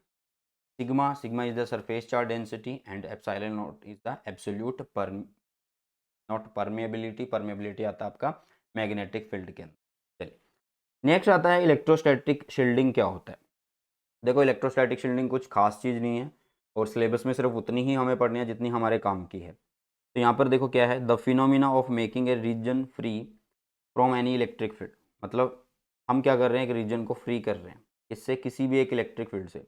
और ये काम करने के लिए जो प्रोसेस कर रहे हैं हम, मतलब इस प्रोसेस को हम क्या बोलते हैं, उसको इलेक्ट्रोस्टैटिक शील्डिंग बोलते हैं। बट कैसे, ध्यान से सुनिएगा। It is based on the fact that the electric field vanish inside the cavity of a hollow conductor. कि जो एक होलो कंडक्टर होता है, ये उस प्रिंसिपल पे काम करता है कि होलो कंडक्टर के अंदर क्या बनी होगी, कैविटी बनी होगी, और उसके अंदर जो इलेक्ट्रिक फील्ड होता है वो कैसा होता है, वैनिश होता है। वैनिश मतलब जीरो होता है। और तुमसे पूछा जाएगा इलेक्ट्रोस्टैटिक शील्डिंग क्या होती है, तो तुमने सिंपली बोलना है इलेक्ट्रोस्टैटिक शील्डिंग क्या होती है, कि वो प्रोसेस जिसमें हम किसी एक रीजन को चार्ज फ्री कर देते हैं या इलेक्ट्रिक फील्ड वहाँ से बिल्कुल रिमूव कर देते हैं। समझ में आ रहा है। चलिए ओके, नेक्स्ट पढ़ते हैं कि कैपेसिटर क्या होता है। What is capacitor. तो कैपेसिटर एक सिस्टम होता है किसका, कंडक्टर का। और कितने कंडक्टर, दो कंडक्टर का। ये एक कंडक्टर है, ये एक कंडक्टर है, इन दोनों कंडक्टर का जो कॉम्बिनेशन है वो बनाता है कैपेसिटर। ठीक है, separated by an insulator. Insulator कुछ भी हो सकता है, वैक्यूम हो सकता है, एयर हो सकती है, या कोई मीडियम हो सकता है, कुछ भी हम यहाँ पे लिख सकते हैं, कुछ भी हम यहाँ पे लिख सकते हैं। कैपेसिटर के ऊपर अगर चार्ज पूछा जाए तो वो कितना होता है, पॉजिटिव चार्ज जो होता है वही बोला जाता है चार्ज ऑफ द कैपेसिटर। जो पॉजिटिव चार्ज होगा वही चार्ज होता है किसका, कैपेसिटर का। देखो यहाँ पे एक चार्ज है जिसके सॉरी यहाँ पे एक कैपेसिटर है, नॉट कैपेसिटर, यहाँ पे एक कंडक्टर है, ये रहा, इसके ऊपर चार्ज है पॉजिटिव। यहाँ पे एक कंडक्टर है जिसके ऊपर चार्ज है नेगेटिव। तो एक बात देखो, इसकी एक अपनी पोटेंशियल होगी जिसको हमने V1 बोल दिया, इसकी अपनी एक पोटेंशियल होगी जिसको हमने V2 बोल दिया। तो मतलब इनके बीच में एक पोटेंशियल डिफरेंस का सेटअप हो जाता है। तो वो पोटेंशियल डिफरेंस लिखा जाता है ये V1 माइनस V2 की तरह, V1 माइनस V2 की तरह। तो potential difference between the conductor इस तरीके से लिखा जाएगा। Capacitor is use to store charge in a small space. मतलब ये क्या काम करता है जो कैपेसिटर है, वो किस काम आता है। Capacitor is use to store charge in a small space, या फिर आप ये बोल सकते हो capacitor is use to store a large amount of charge in small space. जो रिप्रेजेंटेशन होती है कैपेसिटर की, जो सिंबल होता है वो कुछ इस तरीके से होता है और कुछ इस तरीके। ठीक है, मतलब पुरानी बुक्स में आपको ये भी दिखेगा और नई बुक में आपको ये दिख रहा हो, हम पढ़ते भी इसी को ही है। ठीक है, चलिए आगे बढ़ते हैं। कैपेसिटेंस क्या होता है, या फिर हम कैपेसिटी की बात करें कि कैपेसिटी क्या होती है। कैपेसिटेंस या कैपेसिटी होता क्या है, ध्यान से सुनना। कैपेसिटी ऑफ ए कंडक्टर या कैपेसिटर की बात करेंगे, is the ratio of the charge given to the conductor to the rise in its potential. मतलब ये रेशियो है किसका, ऊपर चार्ज नीचे पोटेंशियल, बट कितना चार्ज दिया है और उस चार्ज को देने से कितना पोटेंशियल के अंदर राइज हुआ है, to the rise in its potential. मतलब कैपेसिटी क्या है, ये एबिलिटी है एक कैपेसिटर की टू होल्ड द चार्ज। तो आप लिखोगे यहाँ पे कैपेसिटी या कैपेसिटेंस, जिसको हम सी से शो करते हैं कैपिटल, ये होगा चार्ज बाय पोटेंशियल, मतलब C is equal to Q by V. अगर हम एसआई यूनिट की बात करें इसकी, तो वो होगी क्या, क्यू की चार्ज, मतलब चार्ज है ये, क्यू जो है वो चार्ज है और चार्ज की यूनिट इज़ कूलम। नीचे आप लोगों के पास वी है जो कि वोल्ट आ जाएगा। तो इस सी वी इनवर्स को हम क्या बोलेंगे, फेराड बोलेंगे। SI unit of capacitance is farad and farad is a very big unit, बहुत बड़ी यूनिट है। इसको हम डिस्कस करेंगे कि कैसे बड़ी यूनिट है ये। कैपेसिटेंस जो होती है वो किस पे डिपेंड करती है, capacitance depend upon the following factors, size and shape of the conductor, की जो कंडक्टर हमने लिए हैं, क्योंकि capacitor is the combination of conductor, तो कंडक्टर की क्या शेप है, क्या साइज है, उस पर डिपेंड करेगा। Nature of the surrounding medium, कि साथ में कौन सा मीडियम है, उनके बीच में कौन सा मीडियम है, उन पर डिपेंड कर रहा है। Presence of the other conductor in its neighbourhood, sorry not neighbouring, it's neighbourhood, इसके पड़ोस में, के पास में कौन सा दूसरा कंडक्टर रखा है उस पर डिपेंड करे। ठीक है, तो इन तीन चीज़ों पे डिपेंड करता है क्या, कैपेसिटेंस। ठीक है, तो इनको अच्छे से रट लेना। मैंने पहले बोला कि पूरी की पूरी NCERT इन नोट्स के अंदर उतार दी गई है। ठीक है, चलिए नेक्स्ट आता है आप लोगों के पास capacitance of a isolated spherical capacitor, मतलब आप लोगों के पास एक स्फेरिकल कैपेसिटर होगा, उसकी आपको बतानी है क्या, कैपेसिटेंस। तो सबसे पहले हम यहाँ पे क्या करते हैं, कंसीडर करते हैं एक आइसोलेटेड स्फेरिकल कंडक्टर लेते हैं, जिसका कुछ भी रेडियस होगा हम मान लेंगे, जैसे कि कैपिटल आर मानो या स्मॉल आर मानो, वो आपकी मर्जी है। The charge Q is uniformly distributed over its entire surface, मतलब जो चार्ज क्यू है वो पूरे का पूरे इस सरफेस पे यूनिफॉर्मली, यूनिफॉर्मली का मतलब एक जैसा, कैसा भाई, एक जैसा डिस्ट्रीब्यूट किया गया है। कैसा डिस्ट्रीब्यूट किया गया है, एक जैसा डिस्ट्रीब्यूट किया गया है, एक जैसा।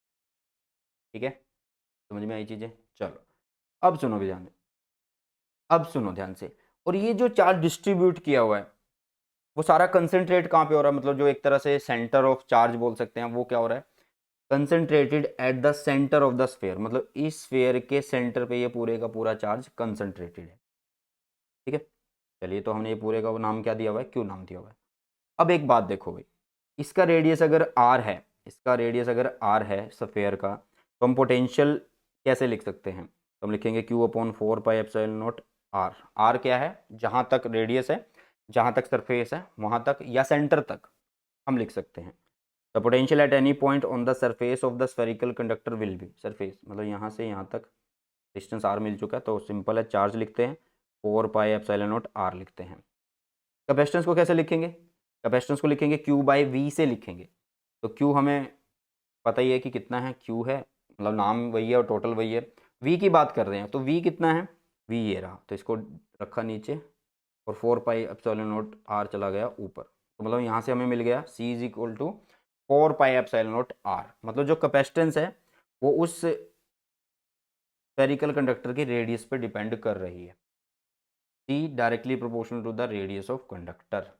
अगर हम यहाँ पे रेडियस अर्थ का ले लें, अगर हम यहाँ पे रेडियस ऑफ अर्थ का ले लें जो कि 6400 किलोमीटर होता है, मतलब 6.4 इंटू 10⁻6 मीटर होता है, तो हमारे पास C की वैल्यू कितनी आएगी, तो हमारे पास C की वैल्यू आएगी नियरली 711 माइक्रो फेराड, जो कि आप लोगों के सामने ये रही, दिख रही होगी, ये रही। क्लियर है बच्चा, क्लियर है बेटा। तो ये आ गया आप लोगों के पास C नियरली जो है वो कितने के इक्वल है, 711 माइक्रो फेराड के। एंड फेराड एक बहुत बड़ी यूनिट है, उसको भी अभी हम देखते हैं। ठीक है, तो ये कैपेसिटेंस ऑफ अर्थ है, इसको अच्छे से याद कर लेना। नेक्स्ट हम पढ़ते हैं कि डाइलेक्ट्रिक क्या होते हैं। डाइलेक्ट्रिक इंसुलेटिंग मटेरियल होते हैं, बट एक तरह से इलेक्ट्रिकल इफेक्ट दिखाते हैं ये। देखो ध्यान से, dielectric are insulating material that can produce electric effect without conduction, ये बिना कंडक्शन किए हुए इलेक्ट्रिकल इफेक्ट को शो करते हैं। ये दो तरीके के होते हैं, पोलर डाइलेक्ट्रिक और नॉन पोलर डाइलेक्ट्रिक। पोलर का मतलब होता है जिसके पोल हों, जिसके पोल मतलब जिसके पोल, मतलब जैसे कि कोई एक आपने पोल लिया, उसको पोल क्यों बोला जाता है, उसके दो सिरे होते हैं। सिरे मतलब यहाँ पे हम चार्जेस से डील कर रहे होंगे कि पॉजिटिव और नेगेटिव, इस तरीके से ये अलग अलग हैं, तो पोल है ना, पोल बना रहे हैं।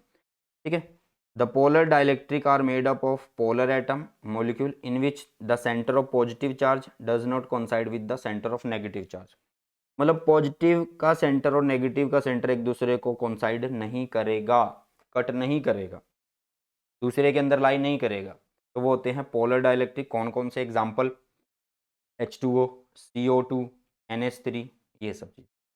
अगर हम नॉन पोलर की बात करें, नॉन पोलर कौन सा होता है आप लोगों के पास? नॉन पोलर वो होते हैं जिसमें पोल नहीं होगा। पोल मतलब सिरे नहीं होंगे, सिरे मतलब एक ही जगह होंगे, वो पॉजिटिव नेगेटिव, पॉजिटिव नेगेटिव एक ही जगह आप बोल सकते हो। मतलब इनके centre of positive and centre of negative coincide कर रहे होंगे। The non polar dielectric like कौन कौन से? N2, O2, benzene, methane are made up of non-polar atom molecule in which center of positive charge coincide with the center of negative charge of the atom. Centre of positive charge जो है वो coincide करता है किसके साथ? Centre of negative charge के साथ, centre of negative charge के साथ कोइंसाइड करता है। तो आई होप कि इतनी चीजें आप लोगों को समझ में आ गई हैं। अब हम क्या पढ़ेंगे? अब हम पढ़ेंगे कि डाइलेक्ट्रिक का इफेक्ट क्या होता है, ठीक है। बट उससे पहले हम पढ़ते हैं पोलराइजेशन। देखो भाई, polarisation in dielectric and polarisation vector, ये क्या होता है? देखो बेटा, इसको अभी यहाँ पर आप सिर्फ डेफिनेशन पढ़ लो, क्योंकि नेक्स्ट जब हम टॉपिक पे जाएंगे तब आपको समझ में आएगा कि व्हाट इज एक्चुअल में क्या होता है कि polarisation.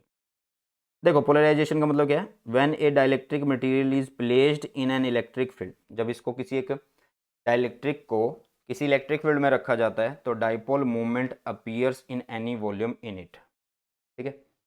This fact is known as polarisation of material. मतलब हमने क्या बोला है कि जो डाइलेक्ट्रिक होते हैं उनके अंदर पॉजिटिव और नेगेटिव चार्ज होते हैं। एक के अंदर पॉजिटिव नेगेटिव दूर दूर होते हैं और एक में पॉजिटिव और नेगेटिव पास होते हैं। जब इनको इलेक्ट्रिक फील्ड में रखते हैं तो ये पॉजिटिव नेगेटिव जो होते हैं वो दूर दूर भागना शुरू करते हैं, ऐसे, ठीक है, ऐसे दूर दूर भागना शुरू करते हैं।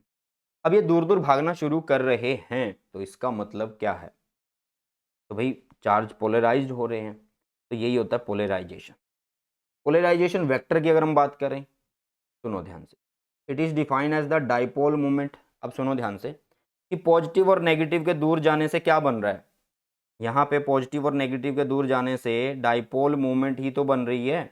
तो ये डाइपोल मूवमेंट कितनी बन रही है उसको बोलते हैं पोलराइजेशन वेक्टर। मतलब the dipole movement per unit volume its magnitude is refer to as the polarisation. मतलब ऊपर डाइपोल मूवमेंट, नीचे वॉल्यूम आ जाएगा, तो वो बन गया पोलराइजेशन वेक्टर। तो आई होप कि इतनी चीज़ें जहाँ तक हमने करी हैं वो सारी की सारी आप लोगों को क्लियर हो गई हैं। और अब पढ़ते हैं बिहेवियर ऑफ कंडक्टर, ठीक है, और डाइलेक्ट्रिक किसके अंदर? इलेक्ट्रिक फील्ड के अंदर। तो भाई कंडक्टर के लिए तो हमने स्टार्टिंग से ही पढ़ लिया है कि एक एक्सटर्नल फील्ड है ई नॉट, उसके अंदर हमने एक कंडक्टर रखा। तो सिंपल हमने पढ़ लिया था कि इसके अंदर जो इंड्यूस्ड इलेक्ट्रिक फील्ड होगा ना, वो कैसा होगा? इसके बिल्कुल इक्वल होगा और अपोजिट होगा, इसके बिल्कुल इक्वल एंड अपोजिट होगा। तो इसका मतलब यहाँ पे जो टोटल फील्ड होगा, मतलब E naught plus E I N, वो किसके इक्वल होगा? वो जीरो के इक्वल होगा। मतलब E naught is equal to minus of E I N, क्योंकि ये इसके इक्वल तो है बट अपोजिट है, एक इधर बन रहा है और एक इधर बन रहा है। तो यहाँ पे E naught is equal to minus E I N, ये बन जाएगा E naught plus I N is equal to zero. समझ में आ गई चीज़ें? तो पहला बिहेवियर तो हमें समझ में आ गया। दूसरा बिहेवियर क्या है? दूसरा बिहेवियर ये है कि मतलब अब डाइलेक्ट्रिक के साथ क्या होता है? अब डाइलेक्ट्रिक को हमने यहाँ पे रखा, भाई सेम केस है यहाँ पे भी कि भाई ई नॉट के अपोजिट में बन रहा है कौन? ई इंड्यूस्ड, बट इक्वल नहीं होगा, इक्वल नहीं होगा। समझ रहे हो?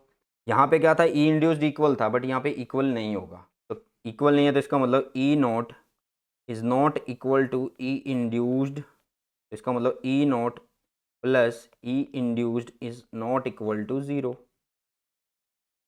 आप ऐसे बोल सकते हो कि जो टोटल फील्ड था उसमें से माइनस हो रहा है ई इंड्यूस्ड, कि अगर ये 10 है तो ये क्या पता 7 था, यहाँ पे क्या पता ये 6 था। तो मतलब क्या हो रहा है? हमारा ओरिजिनल जो फील्ड है ई नॉट, वो क्या हो रहा है? डिक्रीज हो रहा है।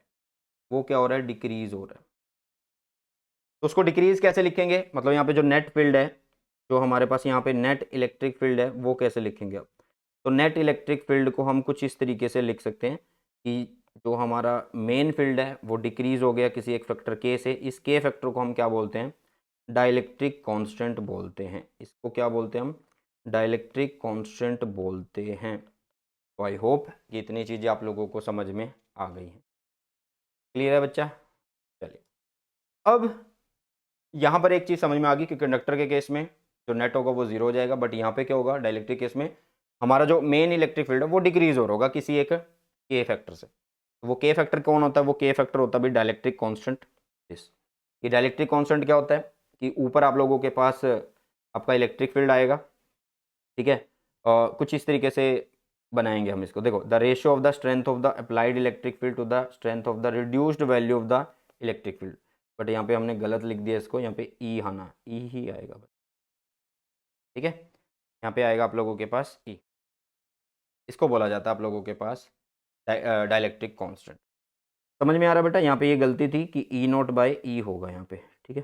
देखो यहाँ पे क्या आएगा, सबसे पहले आएगा अप्लाइड इलेक्ट्रिक फील्ड जो कि ई नोट है, और रिड्यूस्ड वैल्यू कौन है, ई, जो कि ई नोट में से माइनस होके जो वैल्यू बन रही होगी वो लिखी जाएगी, ठीक है। तो ये ई आएगा यहाँ पे, समझ गए। चलिए, तो इसको बोलते हैं डाइलेक्ट्रिक कांस्टेंट कैपिटल के। अब बात आती है कि पैरेलल प्लेट कैपेसिटर कैसा होता है। यहीं से जो है मेन चीज़ शुरू होती है, क्योंकि ये वेरी इंपॉर्टेंट टॉपिक है और इससे रिलेटेड काफ़ी टॉपिक आते हैं हमारे पास। तो देखो भाई, सबसे पहले हम क्या करेंगे यहाँ पे पैरेलल प्लेट कैपेसिटर में, यहाँ पे हम एक प्लेट लेंगे और ये एक प्लेट लेंगे, दोनों के बीच में कोई एक डिस्टेंस होगा जिसको हमने बोल दिया डी। इसका एरिया ए होगा, इसका एरिया भी ए होगा, इसके ऊपर सरफेस चार्ज डेंसिटी सिग्मा होगी और इसके ऊपर भी सिग्मा, बट वो नेगेटिव है तो माइनस लिख दिया, मतलब एक पे पॉजिटिव चार्ज और एक पे नेगेटिव चार्ज है, ठीक है। तो इसके अंदर जो फील्ड बन रहा है प्लेट्स के बीच में, कैसे बन रहा है, वो इस प्लेट से यहाँ तक जा रहा है, क्योंकि पॉजिटिव से फील्ड बाहर चलता है और नेगेटिव में एंटर करता है। क्लियर है। चलो, अब हमें पता है भी अकॉर्डिंग टू गॉस थ्योरम कि इस प्लेट की वजह से जो फील्ड होगा एक की वजह से वो होगा ई सिग्मा अपॉन 2 एप्सिलॉन नॉट, इसकी वजह से कितना होगा, sigma upon 2 epsilon not. Same direction में जा रहे हैं तो ऐड होंगे तो सोल्व करके हमें मिलने वाला है दिस, जो कि हमने पहले ही बोल दिया था कि इलेक्ट्रिक फील्ड इतना बनता है, तो sigma upon epsilon not. But सबसे पहले हम समझ लेते हैं कि पैरेलल प्लेट कैपेसिटर क्या होता है भाई। The parallel plate capacitor consist of two metal plate, ये दो मेटल प्लेट का बना होता है जो कि एक दूसरे के पैरेलल होती हैं and separated by certain distance होती है। काम ये भी वही करता है, चार्ज को स्टोर करता है। चलिए, तो इलेक्ट्रिक फील्ड हमने लिख लिया भाई, अब वी भी तो बन रहा है इनके बीच में। हाँ, और uniform electric field potential difference आप कैसे लिखोगे, आप लिखोगे V is equal to E D. आप क्या लिखोगे, V is equal to E और डी लिख रहे हो आप, ये रहा ई और डी। तो भाई इलेक्ट्रिक फील्ड आपने देख लिया तो कि कितना है, सिग्मा अपॉन एप्सिलॉन नॉट, और ये डी हो गया। यहाँ से सिग्मा की अगर हम बात करें तो सिग्मा क्या होता है, सरफेस चार्ज डेंसिटी, जो कि क्या होता है, चार्ज बाय एरिया होता है, चार्ज बाय एरिया होता है। तो Q बाय ए, तो ये बन गया आप लोगों के पास सिग्मा की वैल्यू यहाँ पे Q और यहाँ पे आ गया A, ठीक है। जैसे हमने यहाँ पे ये वैल्यू रखी तो हम यहाँ से Q बाय ए जो था, इसको A को इधर कर देते हैं, एप्सिलॉन नॉट को इधर कर देते हैं, D को इसके नीचे कर देते हैं और V को इधर ले आते हैं, तो फॉर्म बन जाएगी हमारे पास ये Q by V is equal to epsilon naught A by D, ठीक है। तो ये बन गया C is equal to A epsilon naught by. तो यहाँ से हमें एक चीज़ समझ में आ रही है कि जो C है वो Q पे डिपेंड नहीं कर रहा है, जो C है वो V पे डिपेंड नहीं कर रहा है, C है वो जियोमेट्री पे डिपेंड कर रहा है। किस पे डिपेंड कर रहा है भाई, जियोमेट्री पे डिपेंड कर रहा है कि C एरिया कितना है उस पर डायरेक्टली जा रहा है, C डिस्टेंस कितना उनके बीच में उस पर डायरेक्टली जा रहा है, ठीक है। तो ये हो गया A एप्सिलॉन नॉट दिस। अब बेटा यहाँ पे हमने क्या देखा कि यहाँ पे दो प्लेट्स थी आप लोगों के पास, ये रही एक प्लेट ये और एक प्लेट ये। इन दो प्लेट्स के अगर हम 3 प्लेट लगा दें, 4 प्लेट लगा दें, n प्लेट लगा दें, तो फिर कॉम्बिनेशन क्या होगा बेटा, 2 प्लेट थी तो यहाँ पे इसके साथ क्या मल्टीप्लाई हुआ, 1, तो मतलब 2 से 1 कम, 2 माइनस 1। इसका मतलब अगर n के लिए बात करेंगे तो n माइनस 1 यहाँ पे मल्टीप्लाई होगा, तो वो मैंने यहाँ पे लिखा भी है, कहीं ना कहीं आपको मिल जाएगा, ठीक है। वो आगे की तरफ मिलेगा, नेक्स्ट नोट्स में जाके मिल जाएगा, ठीक है। अब यहाँ पे हम बात करते हैं कि जो फेराड है वो एक बहुत बड़ी यूनिट है, बार बार बोल रहे हैं इसको। प्रैक्टिकली अगर हम ये देखें कि ये बड़ी यूनिट कैसे है, तो आप इस तरीके से बना सकते हो। In practical the area of the plate needed to have C is equal to 1 farad. अगर आपको कैपेसिटेंस 1 फेराड चाहिए, ठीक है, और उनके बीच में सेपरेशन सिर्फ 1 सेंटीमीटर का हो, 1 सेंटीमीटर इत्तू सा होता है, इत्तू सा, ठीक है। अगर आपको कैपेसिटेंस चाहिए 1 फेराड और उनके बीच का सेपरेशन मतलब D चाहिए 1 सेंटीमीटर, तो भाई जो एरिया आएगा ना प्लेट का वो कितना आएगा, 10⁹ मीटर स्क्वेयर आएगा, मतलब जिसकी लगभग क्या होगी 30 किलोमीटर चौड़ाई होगी, ठीक है, मतलब 30 किलोमीटर वो लंबा होगा और 30 किलोमीटर वो इस तरीके से चौड़ा होगा, लंबाई और चौड़ाई 30 किलोमीटर। मतलब एक शहर से किसी दूसरे शहर में कुछ इतना डिस्टेंस, मतलब हमारे यहाँ पे जैसे हरियाणा में करनाल से जब अगर कुरुक्षेत्र जाएं तो 30 किलोमीटर कुछ पड़ता है, ठीक है, तो उतनी बड़ी प्लेट हमें चाहिए होगी, उतनी लंबी और उतनी चौड़ी, जो कि पॉसिबल नहीं है इतनी बड़ी बड़ी प्लेट को बनाना, ठीक है। तो इसलिए जो फेराड है वो एक बहुत बड़ी यूनिट है। ओके, चलिए, तो यहाँ पर हमने ये समझा पैरेलल प्लेट कैपेसिटर। अब समझते हैं effect of dielectric on capacitance क्या होता है। अगर हम डाइलेक्ट्रिक को रख दें कैपेसिटर की प्लेट्स के बीच में तो फिर क्या इफेक्ट पड़ेगा। बट उससे पहले हम थोड़ा सा इफेक्ट को थोड़ा एक सिंपल वे में समझते हैं। जैसे कि, कि हमने यहाँ पे ये एक पॉजिटिव लिया और ये एक नेगेटिव लिया, इसकी सिग्मा है और ये माइनस सिग्मा है, इनके बीच का सेपरेशन इज डी, एरिया है ए और ये है एरिया ए आप लोगों के पास, ठीक है। चलिए, अभी क्या है भाई, इनके बीच में वैक्यूम है, तो इलेक्ट्रिक फील्ड आप कैसे लिखोगे, आप लिखोगे सिग्मा बाय एप्सिलॉन नॉट है, आप लिखोगे सिग्मा बाय एप्सिलॉन नॉट है, इतना ही लिख पाओगे। हाँ, कि भाई अगर वैक्यूम है तो मैं सिंपल लिख दूंगा कि फील्ड कितना है, यहाँ से चला और यहाँ पे जा रहा है, तो आप इसका field 2 epsilon not, sorry sigma upon 2 epsilon not plus sigma upon 2 epsilon not करोगे तो ऐड होके मिल जाएगा दिस। लेकिन सुनो ध्यान से, अगर मैं यहाँ पे एक डाइलेक्ट्रिक स्लैब रख दूँ, when there is a dielectric between the plates the net electric field कैसे गिवन होगा। तो भाई अब डाइलेक्ट्रिक के बीच में एक इलेक्ट्रिक फील्ड बनेगा जो कि ई आई एन से हम लिखते हैं, जिसको इंड्यूस्ड इलेक्ट्रिक फील्ड बोलते हैं। और ये किस डायरेक्शन में होता है, जो हमारा एक्चुअल है कि अपोजिट होता है। पढ़ा है ना हमने, यहाँ पे पढ़ा है, यहाँ पे पढ़ा, देखो ई ऐसे जा रहा है ई नॉट और ई इन इधर बन रहा है, ठीक है। चलो, तो ये बन गया आप लोगों के पास कि भाई ई इंड्यूस्ड आएगा जो कि अपोजिट डायरेक्शन में होगा, तो इसका मतलब जो नेट फील्ड है वो होगा this E naught my N minus E in. E in मतलब इंड्यूस्ड इलेक्ट्रिक फील्ड। और भाई जो नेट है वो कौन है, वो हमारे ओरिजिनल को डिक्रीज ही तो कर रहा है के टाइम से। मैंने इसको लिख दिया कि ई को हम लिख सकते हैं ई नॉट बाई के, ई नॉट बाई के बस। ई नॉट को कैसे लिख सकते हैं, sigma naught upon epsilon naught से, sigma naught upon epsilon naught से। और इसको कैसे लिखेंगे, सिग्मा इंड्यूस्ड मतलब induced charge density, surface charge density और नीचे एप्सिलॉन नॉट। इसको हमने यहाँ से, क्लियर है। तो अभी एक चीज देखो, तो नया पोटेंशियल डिफरेंस क्या बनेगा भाई, नया पोटेंशियल डिफरेंस आप लिखोगे V sigma naught D by K epsilon naught आप लिखोगे।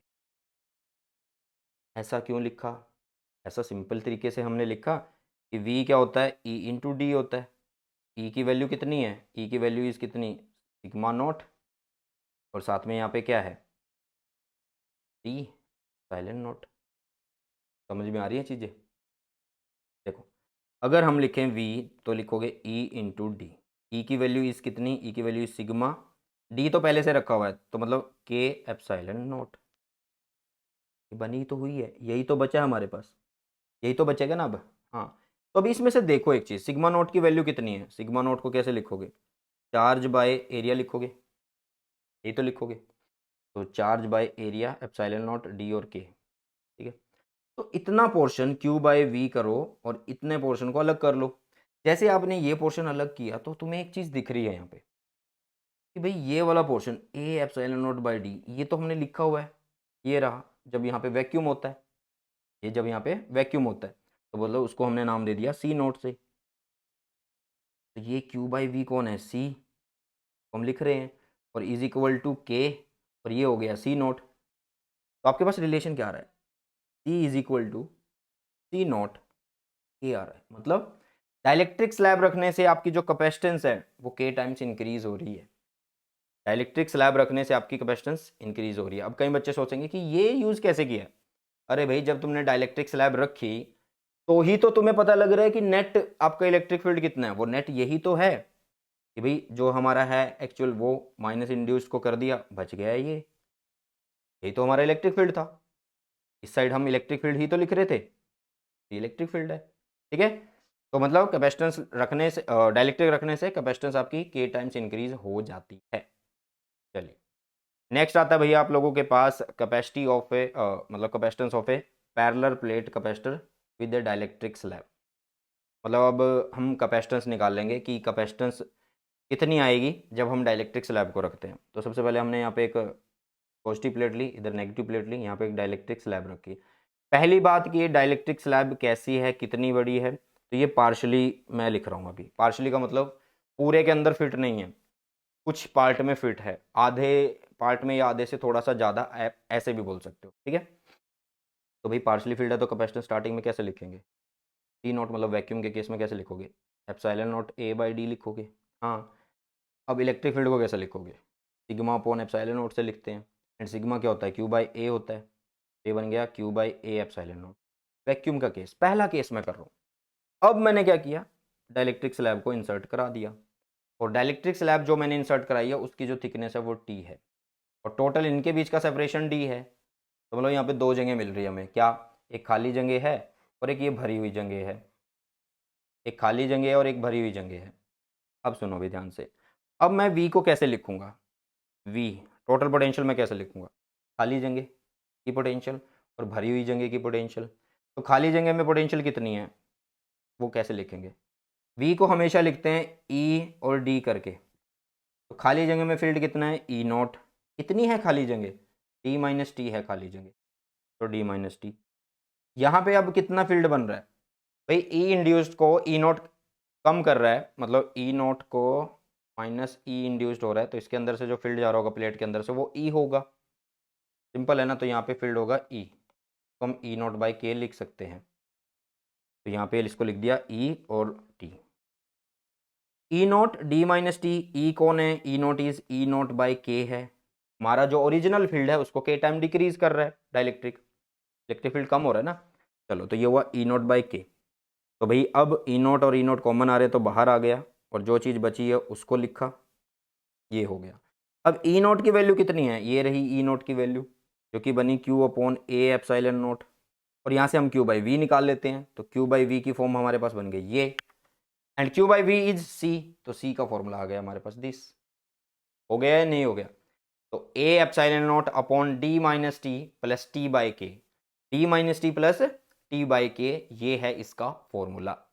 तो आई होप कि यहाँ तक चीज़ें आप लोगों को क्लियर हैं, एंड अगर अच्छे से समझ में आ रही हैं तो लाइक कर देना, एंड शेयर अगर नहीं किया इस वीडियो को तो शेयर भी कर देना, एंड चैनल को अगर सब्सक्राइब नहीं किया सब्सक्राइब भी कर लेना, ठीक है, तुम्हारे लिए ही मेहनत की जाती है इतनी। अब बात करते हैं भाई, अगर पार्शली की जगह सारे के अंदर फील्ड, मतलब इसको एडजस्ट कर दिया जाए इस डाइलेक्ट्रिक स्लैब को, तो इसका मतलब क्या होगा कि जो डी है वो टी के इक्वल हो जाएगा, यही मतलब होगा ना। हाँ, चलो, इन्होंने बोला if the dielectric फिल्स the entire space between the plates, तब क्या होगा, डी इज इक्वल टू हो जाएगा टी के इक्वल। तो यहाँ इस इक्वेशन में पुट करेंगे, ठीक है, ये हो जाएगा कैंसिल, के चला जाएगा ऊपर, तो के चला गया ऊपर, नीचे जो टी है उसको डी लिखा, तो ये आ जाएगा डी, बन जाएगा फॉर्मूला दिस। अब बात ये हुई, अगर डाइलेक्ट्रिक हमने पार्शली रखा तो भी फॉर्मूला आ गया, डाइलेक्ट्रिक हमने फुली फिल्ड कर दिया तो भी फॉर्मूला आ गया, लेकिन अगर डाइलेक्ट्रिक ना रखे कंडक्टर रख दें तो क्या होगा। देखो भाई, if conductor is placed between the plate of conduct capacitor, तो क्या होने वाला है, फॉर्मूला देखो ये रहा। ये फॉर्मूला क्या कहता है, अगर कंडक्टर है तो इसका मतलब के जो है वो इन्फिनिटी है, something upon infinity is zero, तो बचेगा क्या, सिर्फ ए epsilon naught upon D minus T. ये बन गया आप लोगों के पास, क्लियर है। तो ये होता है कि जब हम क्या रख देते हैं, जब हम कंडक्टर को रख देते हैं। आगे बढ़ते हैं, कॉम्बिनेशन ऑफ कैपेसिटर। कॉम्बिनेशन हमारे पास दो हैं, सीरीज एंड पैरेलल। मैं आप लोगों को एक सिंपल तरीका समझाता हूँ। सीरीज में क्या होता है, चार्ज सेम रहता है, वोल्टेज डिवाइड होती है। देखो यहाँ पे V1 लिखेंगे और यहाँ पे V2 लिखेंगे, ऐसा क्यों, क्योंकि इसकी कैपेसिटी क्या है, इसको चार्ज करने में कितनी पोटेंशियल लग रही है वो डिफर हो सकती है, सेम नहीं हो सकती दोनों पे। हाँ, हम अपने अकॉर्डिंग आइडेंटिकल अगर कैपेसिटर लेंगे तो बोल सकते हैं। तो ये V1 और ये V2, ये कैपेसिटर C1 और ये C2। सीरीज कब लगते हैं, जब एक के बाद एक लगे होते हैं, एक के बाद एक लगे होते हैं। तो एक प्लेट पे पॉजिटिव चार्ज होता है, एक पे नेगेटिव, एक पे पॉजिटिव एक पे नेगेटिव, और चार्ज सब में सेम है क्योंकि सीरीज में क्यू सेम रहेगा। तो बेटा एक चीज़ का ध्यान रखना, जो चीज़ डिवाइड हो रही होती है उसी के साथ डील करना है। कौन चीज़ डिवाइड है यहाँ पे, V। तो टोटल V कैसे लिखेंगे, हम लिखेंगे V1 प्लस V2। तो V1 को कैसे लिखेंगे, V1 को लिखेंगे Q बाय C1 से, क्योंकि चार्ज तो सेम है। V2 को कैसे लिखेंगे, Q बाई C2 से, क्योंकि चार्ज सेम है, दोनों को यहाँ पे पुट किया, ठीक है। टोटल भी कैसे लिखेंगे, टोटल Q बाई C, तो दोनों को यहाँ पे पुट किया, इसको और इसको, तो हमें मिल गया दिस। एंड इसको Q और Q काट दो क्योंकि कॉमन आ रहा है लेफ्ट हैंड साइड और राइट हैंड साइड से, तो ये बन गया this 1/C is equal to 1/C1 plus 1/C2। Okay, चलिए, तो ये हुआ आप लोगों के पास सीरीज कॉम्बिनेशन, मतलब इसमें पैरेलल वाला फॉर्मूला लगता है। पैरेलल वाला कौन सा सर, अभी जब तुम करंट इलेक्ट्रिसिटी पढ़ोगे ना, फिर उसमें पता लगेगा कि ये पैरेलल वाला कौन सा होता है। चलो, नेक्स्ट आता है पैरेलल। पैरेलल में क्या होता है कि ये सेम सिरे से जुड़े होते हैं, मतलब सेम एंड से जुड़े होते हैं। जैसे पॉजिटिव पॉजिटिव वाले हैं तो एक साथ जुड़े हुए हैं, नेगेटिव नेगेटिव वाले एक साथ जुड़े हुए हैं, तो ये पैरेलल कहलाता है। इसमें पोटेंशियल सेम रहती है, यहाँ पे भी और यहाँ पे बराबर रहती है, यहाँ पे और यहाँ पे पोटेंशियल सेम रहती है, बट चार्ज जो है वो अलग अलग रहता है, यहाँ पे Q1 और यहाँ पे Q2। ये चीज़ याद रखना, जब तुम्हें डिवीजन समझ में आ जाएगी ना कि कौन सी चीज़ कम है कौन सी चीज़ बराबर है, तो फिर तुम्हारा डेरिवेशन आराम से हो जाएगा, ठीक है। अब कई बच्चे बोलेंगे सर फर्स्ट टर्म के अंदर डेरिवेशन नहीं आना, बट कोई बात नहीं, कॉन्सेप्ट समझो बेटा। तो मैं रिवाइज करवा रहा हूँ तो बड़े अच्छे तरीके से करने वाले हैं। तो बेटा Q1 और Q2 अगर हम जोड़ें तो ही हमारा क्या बनेगा, टोटल चार्ज बन जाएगा ना, क्योंकि यही डिवाइड हो रहा है। तो वही लिखा हमने, Q is equal to Q1 plus Q2, और Q की वैल्यू इज CV, Q1 की वैल्यू इज C1V, Q2 की वैल्यू इज C2V, Q2 की वैल्यू इज C2V, कि बेटा C is equal to Q by V होता है, Q क्या होगा, CV होगा। तो बेटा रख दो, इन सबको पुट कर दो यहाँ पे। जैसे हमने पुट किया तो हमारे पास मिला क्या, C की value is C1 plus C2। मतलब पैरेलल में जब कैपेसिटर होंगे तो बस सिंपल ऐड करना है, सीरीज में होंगे तो 1/C1 प्लस 1/C2 इस तरीके से कर। इसको आप सोल्व कर सकते हैं, आप इसको ऐसे भी लिख सकते हो कि C1 C2 और यहाँ पे C2 प्लस C1, मतलब रिवर्स करके लिखोगे तो C1 C2 upon C1 plus C2 लिखा जाएगा, ठीक है। चलिए नेक्स्ट टॉपिक की तरफ चलते हैं, जो टॉपिक है हमारे पास energy stored in a capacitor. सबसे पहले आपको पता होना चाहिए कि जो ये कैपेसिटर के अंदर एनर्जी की बात कर रहा है, ये किस चीज़ को बोल रहा है। देखिए, सबसे पहली बात, हम यहाँ पे कैपेसिटर को क्या करते हैं, चार्ज करते हैं। तो चार्ज किसके द्वारा किया जाता है, बैटरी के द्वारा, ठीक है। तो कुछ बैटरी से रिलेटेड होगा यहाँ पे, तो देखिए ध्यान से, the work done in charging the capacitor stored as its electrical potential energy. मतलब जो वर्क डन हम करते हैं कैपेसिटर को चार्ज करने के लिए, वही वर्क डन एनर्जी की फॉर्म में स्टोर्ड होता है, ठीक है। और ये एनर्जी कौन देता है, this energy is supplied by the battery. In charging of the capacitor electric charge is transferred from one plate to the another plate. मतलब चार्जिंग में इन एक्चुअल क्या होता है कि एक प्लेट से चार्ज दूसरी प्लेट की तरफ जाता है। क्लियर है, ठीक है। मतलब तुमसे कोई अगर पूछे कि potential energy stored in a capacitor का क्या मतलब है, तो तुम्हें बोलना है कि जो वर्क डन बैटरी करती है चार्ज को एक प्लेट से दूसरी प्लेट पर ले जाने के लिए, तो वो वर्क डन स्टोर्ड होता है as a energy in capacitor, ठीक है। हम सबसे पहले यहाँ पे क्या करते हैं कि एक कैपेसिटर लेते हैं जिसकी दो प्लेट है, एक पे पॉजिटिव चार्ज और एक पे नेगेटिव चार्ज है, ठीक है। अभी क्या होगा, स्टार्टिंग में जो चार्ज, हम एट एनी इंस्टेंट की बात कर रहे हैं, मतलब एक पर्टिकुलर टाइम की बात कर रहे हैं, किसी भी टाइम पे, वो स्टार्टिंग टाइम भी हो सकता है, कोई एक बीच का टाइम भी हो सकता है। इस टाइम जो पॉजिटिव चार्ज है वो Q डैश है, एंड हम क्या कर रहे हैं, नेगेटिव से चार्ज इधर आ रहा है जो कि है DQ डैश, मतलब डेल Q डैश, जो कि छोटा सा चार्ज है जो कि पॉजिटिव प्लेट की तरफ जा रहा है। अगर ये पॉजिटिव प्लेट की तरफ जा रहा है तो इधर से नेगेटिव होगा, ठीक है। और जब इसकी पूरी चार्जिंग हो जाती है तो पॉजिटिव प्लेट पे चार्ज आ जाता है प्लस का Q, और नेगेटिव प्लेट जो नेगेटिव है वो बन जाता है माइनस का Q। स्टार्टिंग में कितना है, Q डैश है, और फिर ये Q डैश में से चार्ज निकल के जाता है दूसरी प्लेट की तरफ। बट अब पूरा वो चार्ज हो चुका है, तो अब चार्ज होने के बाद पॉजिटिव प्लेट के ऊपर जो चार्ज है वो प्लस का Q है और इस पर माइनस का, ठीक है। आगे बढ़ते हैं। इन्होंने सबसे पहले क्या किया, Suppose now a small additional charge dq dash to be transferred from second to first plate, ठीक है। यहाँ से ये चार्ज जो है सेकंड प्लेट से फर्स्ट प्लेट की तरफ जा रहा है, ये हमने मान लिया। तो उसके लिए काम करना पड़ रहा है। The work done will be क्या होगा, dw is equal to V dash. V dash क्यों है, क्योंकि dq डैश के साथ डील कर रहे हैं, तो हम पोटेंशियल को भी कुछ नाम दे रहे हैं, जो कि वी डैश हमने लिखा, तो वी डैश और dq डैश हुआ। अब वी डैश कैसे लिखेंगे, इसको लिखते हैं Q बाय सी से, तो V डैश है तो मतलब Q डैश बाय सी हो गया, ये हो गया Q डैश बाय सी। साथ में डी क्यू डैश मतलब जो चार्ज जा रहा है, तो वो स्मॉल चार्ज हमने लिख दिया। अब हमने क्या करना है, अभी टोटल की बात करनी है, क्योंकि जब चार्जिंग हो जाएगी तभी तो हमें पता लगेगा कि टोटल कितना चार्ज स्टोर्ड हुआ है। उसके लिए हम क्या करते हैं, total work done in charging the capacitor, तो इसको इंटीग्रेट करते हैं। जैसे हम इसको इंटीग्रेट करते हैं तो हमें मिलता है W, ठीक है। और यहाँ पर जो वैल्यू है, इसको जब इंटीग्रेट कर रहे हो तो लिमिट हमें लगानी होती है। इंटीग्रेशन दो तरीके की होती है, एक फाइनाइट और एक इनफाइनाइट। फाइनाइट जिसमें हमें क्या पता होगा, लिमिट पता होगी, इनिशियल एंड फाइनल पता होगा, ठीक है, समझ रहे हो ना। और जिसमें नहीं पता होता उसमें हम फिर एक इंटीग्रेशन कांस्टेंट लगा देते हैं। तो यहाँ पर क्या है कि हमें स्टार्टिंग में पता है कि चार्ज मान लेते हैं कि इनिशियली चार्ज जो स्टोर्ड है वो 0 चार्ज स्टोर्ड है, और जो टोटल चार्ज स्टोर्ड हो रहा है वो Q स्टोर्ड हो रहा है। तो बेटा यहाँ पे D किसके साथ है या डेल किसके साथ है, वो है Q के साथ, तो उसी की इंटीग्रेशन होगी, बाकी की नहीं। बाकी को बाहर कर देंगे, मतलब 1/c बाहर आ जाएगा, 1/c बाहर आ जाएगा, बचा कौन, Q dash del Q dash, ये बचा, इसकी इंटीग्रेशन। तो इंटीग्रेशन का general formula is xn dx अगर है तो ये बनेगा xn+1 अपॉन n+1, मतलब पावर में एक ऐड कर देंगे और पावर में जो ऐड किया वही नीचे लिख देंगे हम। क्लियर है, इतनी चीज़ें समझ में आ गई हैं, ठीक है। चलो, तो यहाँ पे Q की पावर कितनी है, मतलब Q डैश की पावर कितनी है, 1 है, तो इसका मतलब Q डैश का स्क्वायर बाय 2, ये होगी इंटीग्रेशन। तो 2 आ जाएगा बाहर और Q डैश रह गया अंदर। लिमिट ओपन कर दी, ये रही ना, ये लोअर लिमिट या अपर लिमिट, लिमिट ओपन करी तो ये बना, और इसको जब ओपन करके सॉल्व करके लिखा तो हमारे पास आ गया W। और यही W हमारा स्टोर्ड है किसकी फॉर्म में, एनर्जी की फॉर्म में स्टोर्ड है। यहाँ ये जो फॉर्मूला हमें मिल रहा है, यही वर्क डन जो हमें मिल रहा है, यही वर्क डन हमारा क्या है, एनर्जी स्टोर्ड है। और ये एनर्जी किस फॉर्म में होती है, पोटेंशियल एनर्जी की फॉर्म में। This work done is stored as a electrical potential energy. तो यहाँ से MCQ ये बन जाता है, ये किस फॉर्म में एनर्जी स्टोर्ड होती है, तो तुम्हें बोलना है किस फॉर्म में होती है, पोटेंशियल एनर्जी की। क्लियर है बेटा, समझ में आ रही हैं चीज़ें। चलिए आगे क्या है कि Q की वैल्यू को आप CV रख सकते हो, तो उसके बाद आप ये फॉर्मूला बना लोगे, ठीक है। उसके बाद आप V की वैल्यू रख सकते हो Q/C, तो आपको ये फॉर्मूला बन जाएगा। तो मतलब आप डिफरेंट डिफरेंट वैल्यूज़ को पुट करके आप इन 3 फॉर्मूलाज को डिराइव कर सकते हैं ईजिली।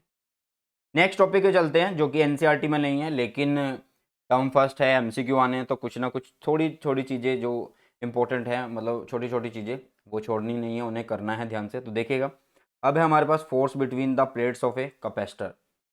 अब जैसे ये कैपेसिटर की प्लेट है पॉजिटिव और ये नेगेटिव है, इनके बीच में डाइलेक्ट्रिक नहीं है, तो ये अटैच हो जाएंगी। अटैच मतलब चिपक सकती हैं, क्योंकि पॉजिटिव नेगेटिव को अट्रैक्ट करता है, पॉजिटिव नेगेटिव को अट्रैक्ट करता है। तो हमें पता होना चाहिए ना कि कितनी फोर्स उनके बीच में होती है, कितनी फोर्स उनके बीच में होती है। इलेक्ट्रिक, सबसे पहले हमने ये पॉजिटिव चार्ज लिया, मतलब ये प्लेट है जिसके ऊपर कौन सा चार्ज है, पॉजिटिव चार्ज है, जिसके ऊपर कौन सा चार्ज है, पॉजिटिव चार्ज है। ये प्लेट ली नेगेटिव, जिसके ऊपर कौन सा चार्ज है, नेगेटिव चार्ज है। ये कौन सा चार्ज है, नेगेटिव चार्ज है। Electric field on the negative plate due to positive charges क्या होगा, आपको इलेक्ट्रिक फील्ड लिखना है इसके ऊपर, नेगेटिव प्लेट के ऊपर, तो आप कैसे लिखोगे, भाई सिंपल है, एक प्लेट का क्या होता है, सिग्मा अपॉन 2 एप्सिलॉन नॉट होता है, दूसरी का क्या होगा, सिग्मा अपॉन 2 एप्सिलॉन नॉट होगा। ये हमने पढ़ा तो है गॉस थ्योरम के अंदर, तो वही लिखा मैंने। तो सिग्मा क्या होता है, sigma is the charge by area. Charge कितना है, Q है, एरिया कितना है, A है, ठीक है। तो यहाँ पे सिग्मा इज Q/A, तो मतलब ये बन गया E कितना है, Q/2A epsilon not, Q/2A epsilon not. Okay, अब फोर्स को कैसे लिखते हैं भाई, देखो ये पॉजिटिव और ये नेगेटिव है, तो अट्रैक्ट हो सकती हैं ये प्लेट्स, तो उनके बीच में कोई ना कोई एक फोर्स है, फोर्स ऑफ अट्रैक्शन आप बोल सकते हो। तो वो फोर्स कैसे लिखोगे, FQE से लिखोगे। तो बस E की वैल्यू हमने निकाल ली है, इसको यहाँ पे पुट करना, तो आपके पास F की वैल्यू आ जाएगी। क्लियर है। तो उसके बाद ये छोटी सी डेफिनेशन है, ये भी आपने पढ़ लेनी है, जो कि क्या है, इलेक्ट्रिक ससेप्टिबिलिटी क्या होता है। सुनो ध्यान से, ये क्या बताती है हमें, it describe the electrical behaviour of A dielectric, it is a dimension less constant for vacuum. मतलब एक तो ये क्या है, एक डायमेंशन लेस होता है और एक कॉन्स्टेंट होता है, और ये क्या बताता है, ये बिहेवियर ऑफ डाइलेक्ट्रिक बताता है। किसको बताता है, बिहेवियर ऑफ डाइलेक्ट्रिक को बताता है। ओके, तो ये हमारा चैप्टर था आज, सेकंड चैप्टर, जिसको हमने वन शॉट के अंदर रिवाइज किया। और ये कुछ ज़रूरी चीज़ है जो कि आप लोगों को पढ़ लेनी है, एक बार सिर्फ पढ़ लेनी है, ठीक है। कि जब बैटरी रिमूव कर देते हैं और जब बैटरी कनेक्ट रहती है, तो capacity, charge, potential, intensity, energy, इन पे क्या क्या फ़र्क पड़ता है, इनको बेटा एक बार याद कर लेना अच्छे से, क्योंकि इन पे क्वेश्चन आ जाता है, ठीक है। चलिए, तो ये एनर्जी डेंसिटी का फॉर्मूला है। ये किसका फॉर्मूला है? ये एनर्जी डेंसिटी का। तो ये फॉर्मूला मैंने क्यों लिखे हुए हैं? एनसीईआरटी में नहीं है, लेकिन इन पे एमसीक्यू बन सकते हैं, तो इसलिए इनको इंसर्ट किया गया है यहाँ पे। इसके जो नोट्स हैं, लिंक आपको डिस्क्रिप्शन बॉक्स में मिल जाएगा, और सारे के सारे जो नोट्स हैं वो भी साथ के साथ में, जितने दिन में ये प्लेज खत्म होगा साथ के साथ वो मिल जाएंगे, और पूरा सिलेबस रिवाइज भी हो जाएगा, और पूरे सिलेबस के फिर नोट्स भी मिल जाएंगे। ओके, चलिए तो भाई इस चैप्टर को यहीं पे करते हैं समाप्त, क्योंकि हो गया है कंप्लीट। तो चलिए, अगर वीडियो अच्छी लगी है तो लाइक कर देना, अपने फ्रेंड के साथ शेयर कर देना, और टेलीग्राम चैनल है सुनील जांगड़ा सर के नाम से, उसको ज्वाइन कर लेना। बाय बाय, टेक केयर, जय हिंद, वंदे मातरम।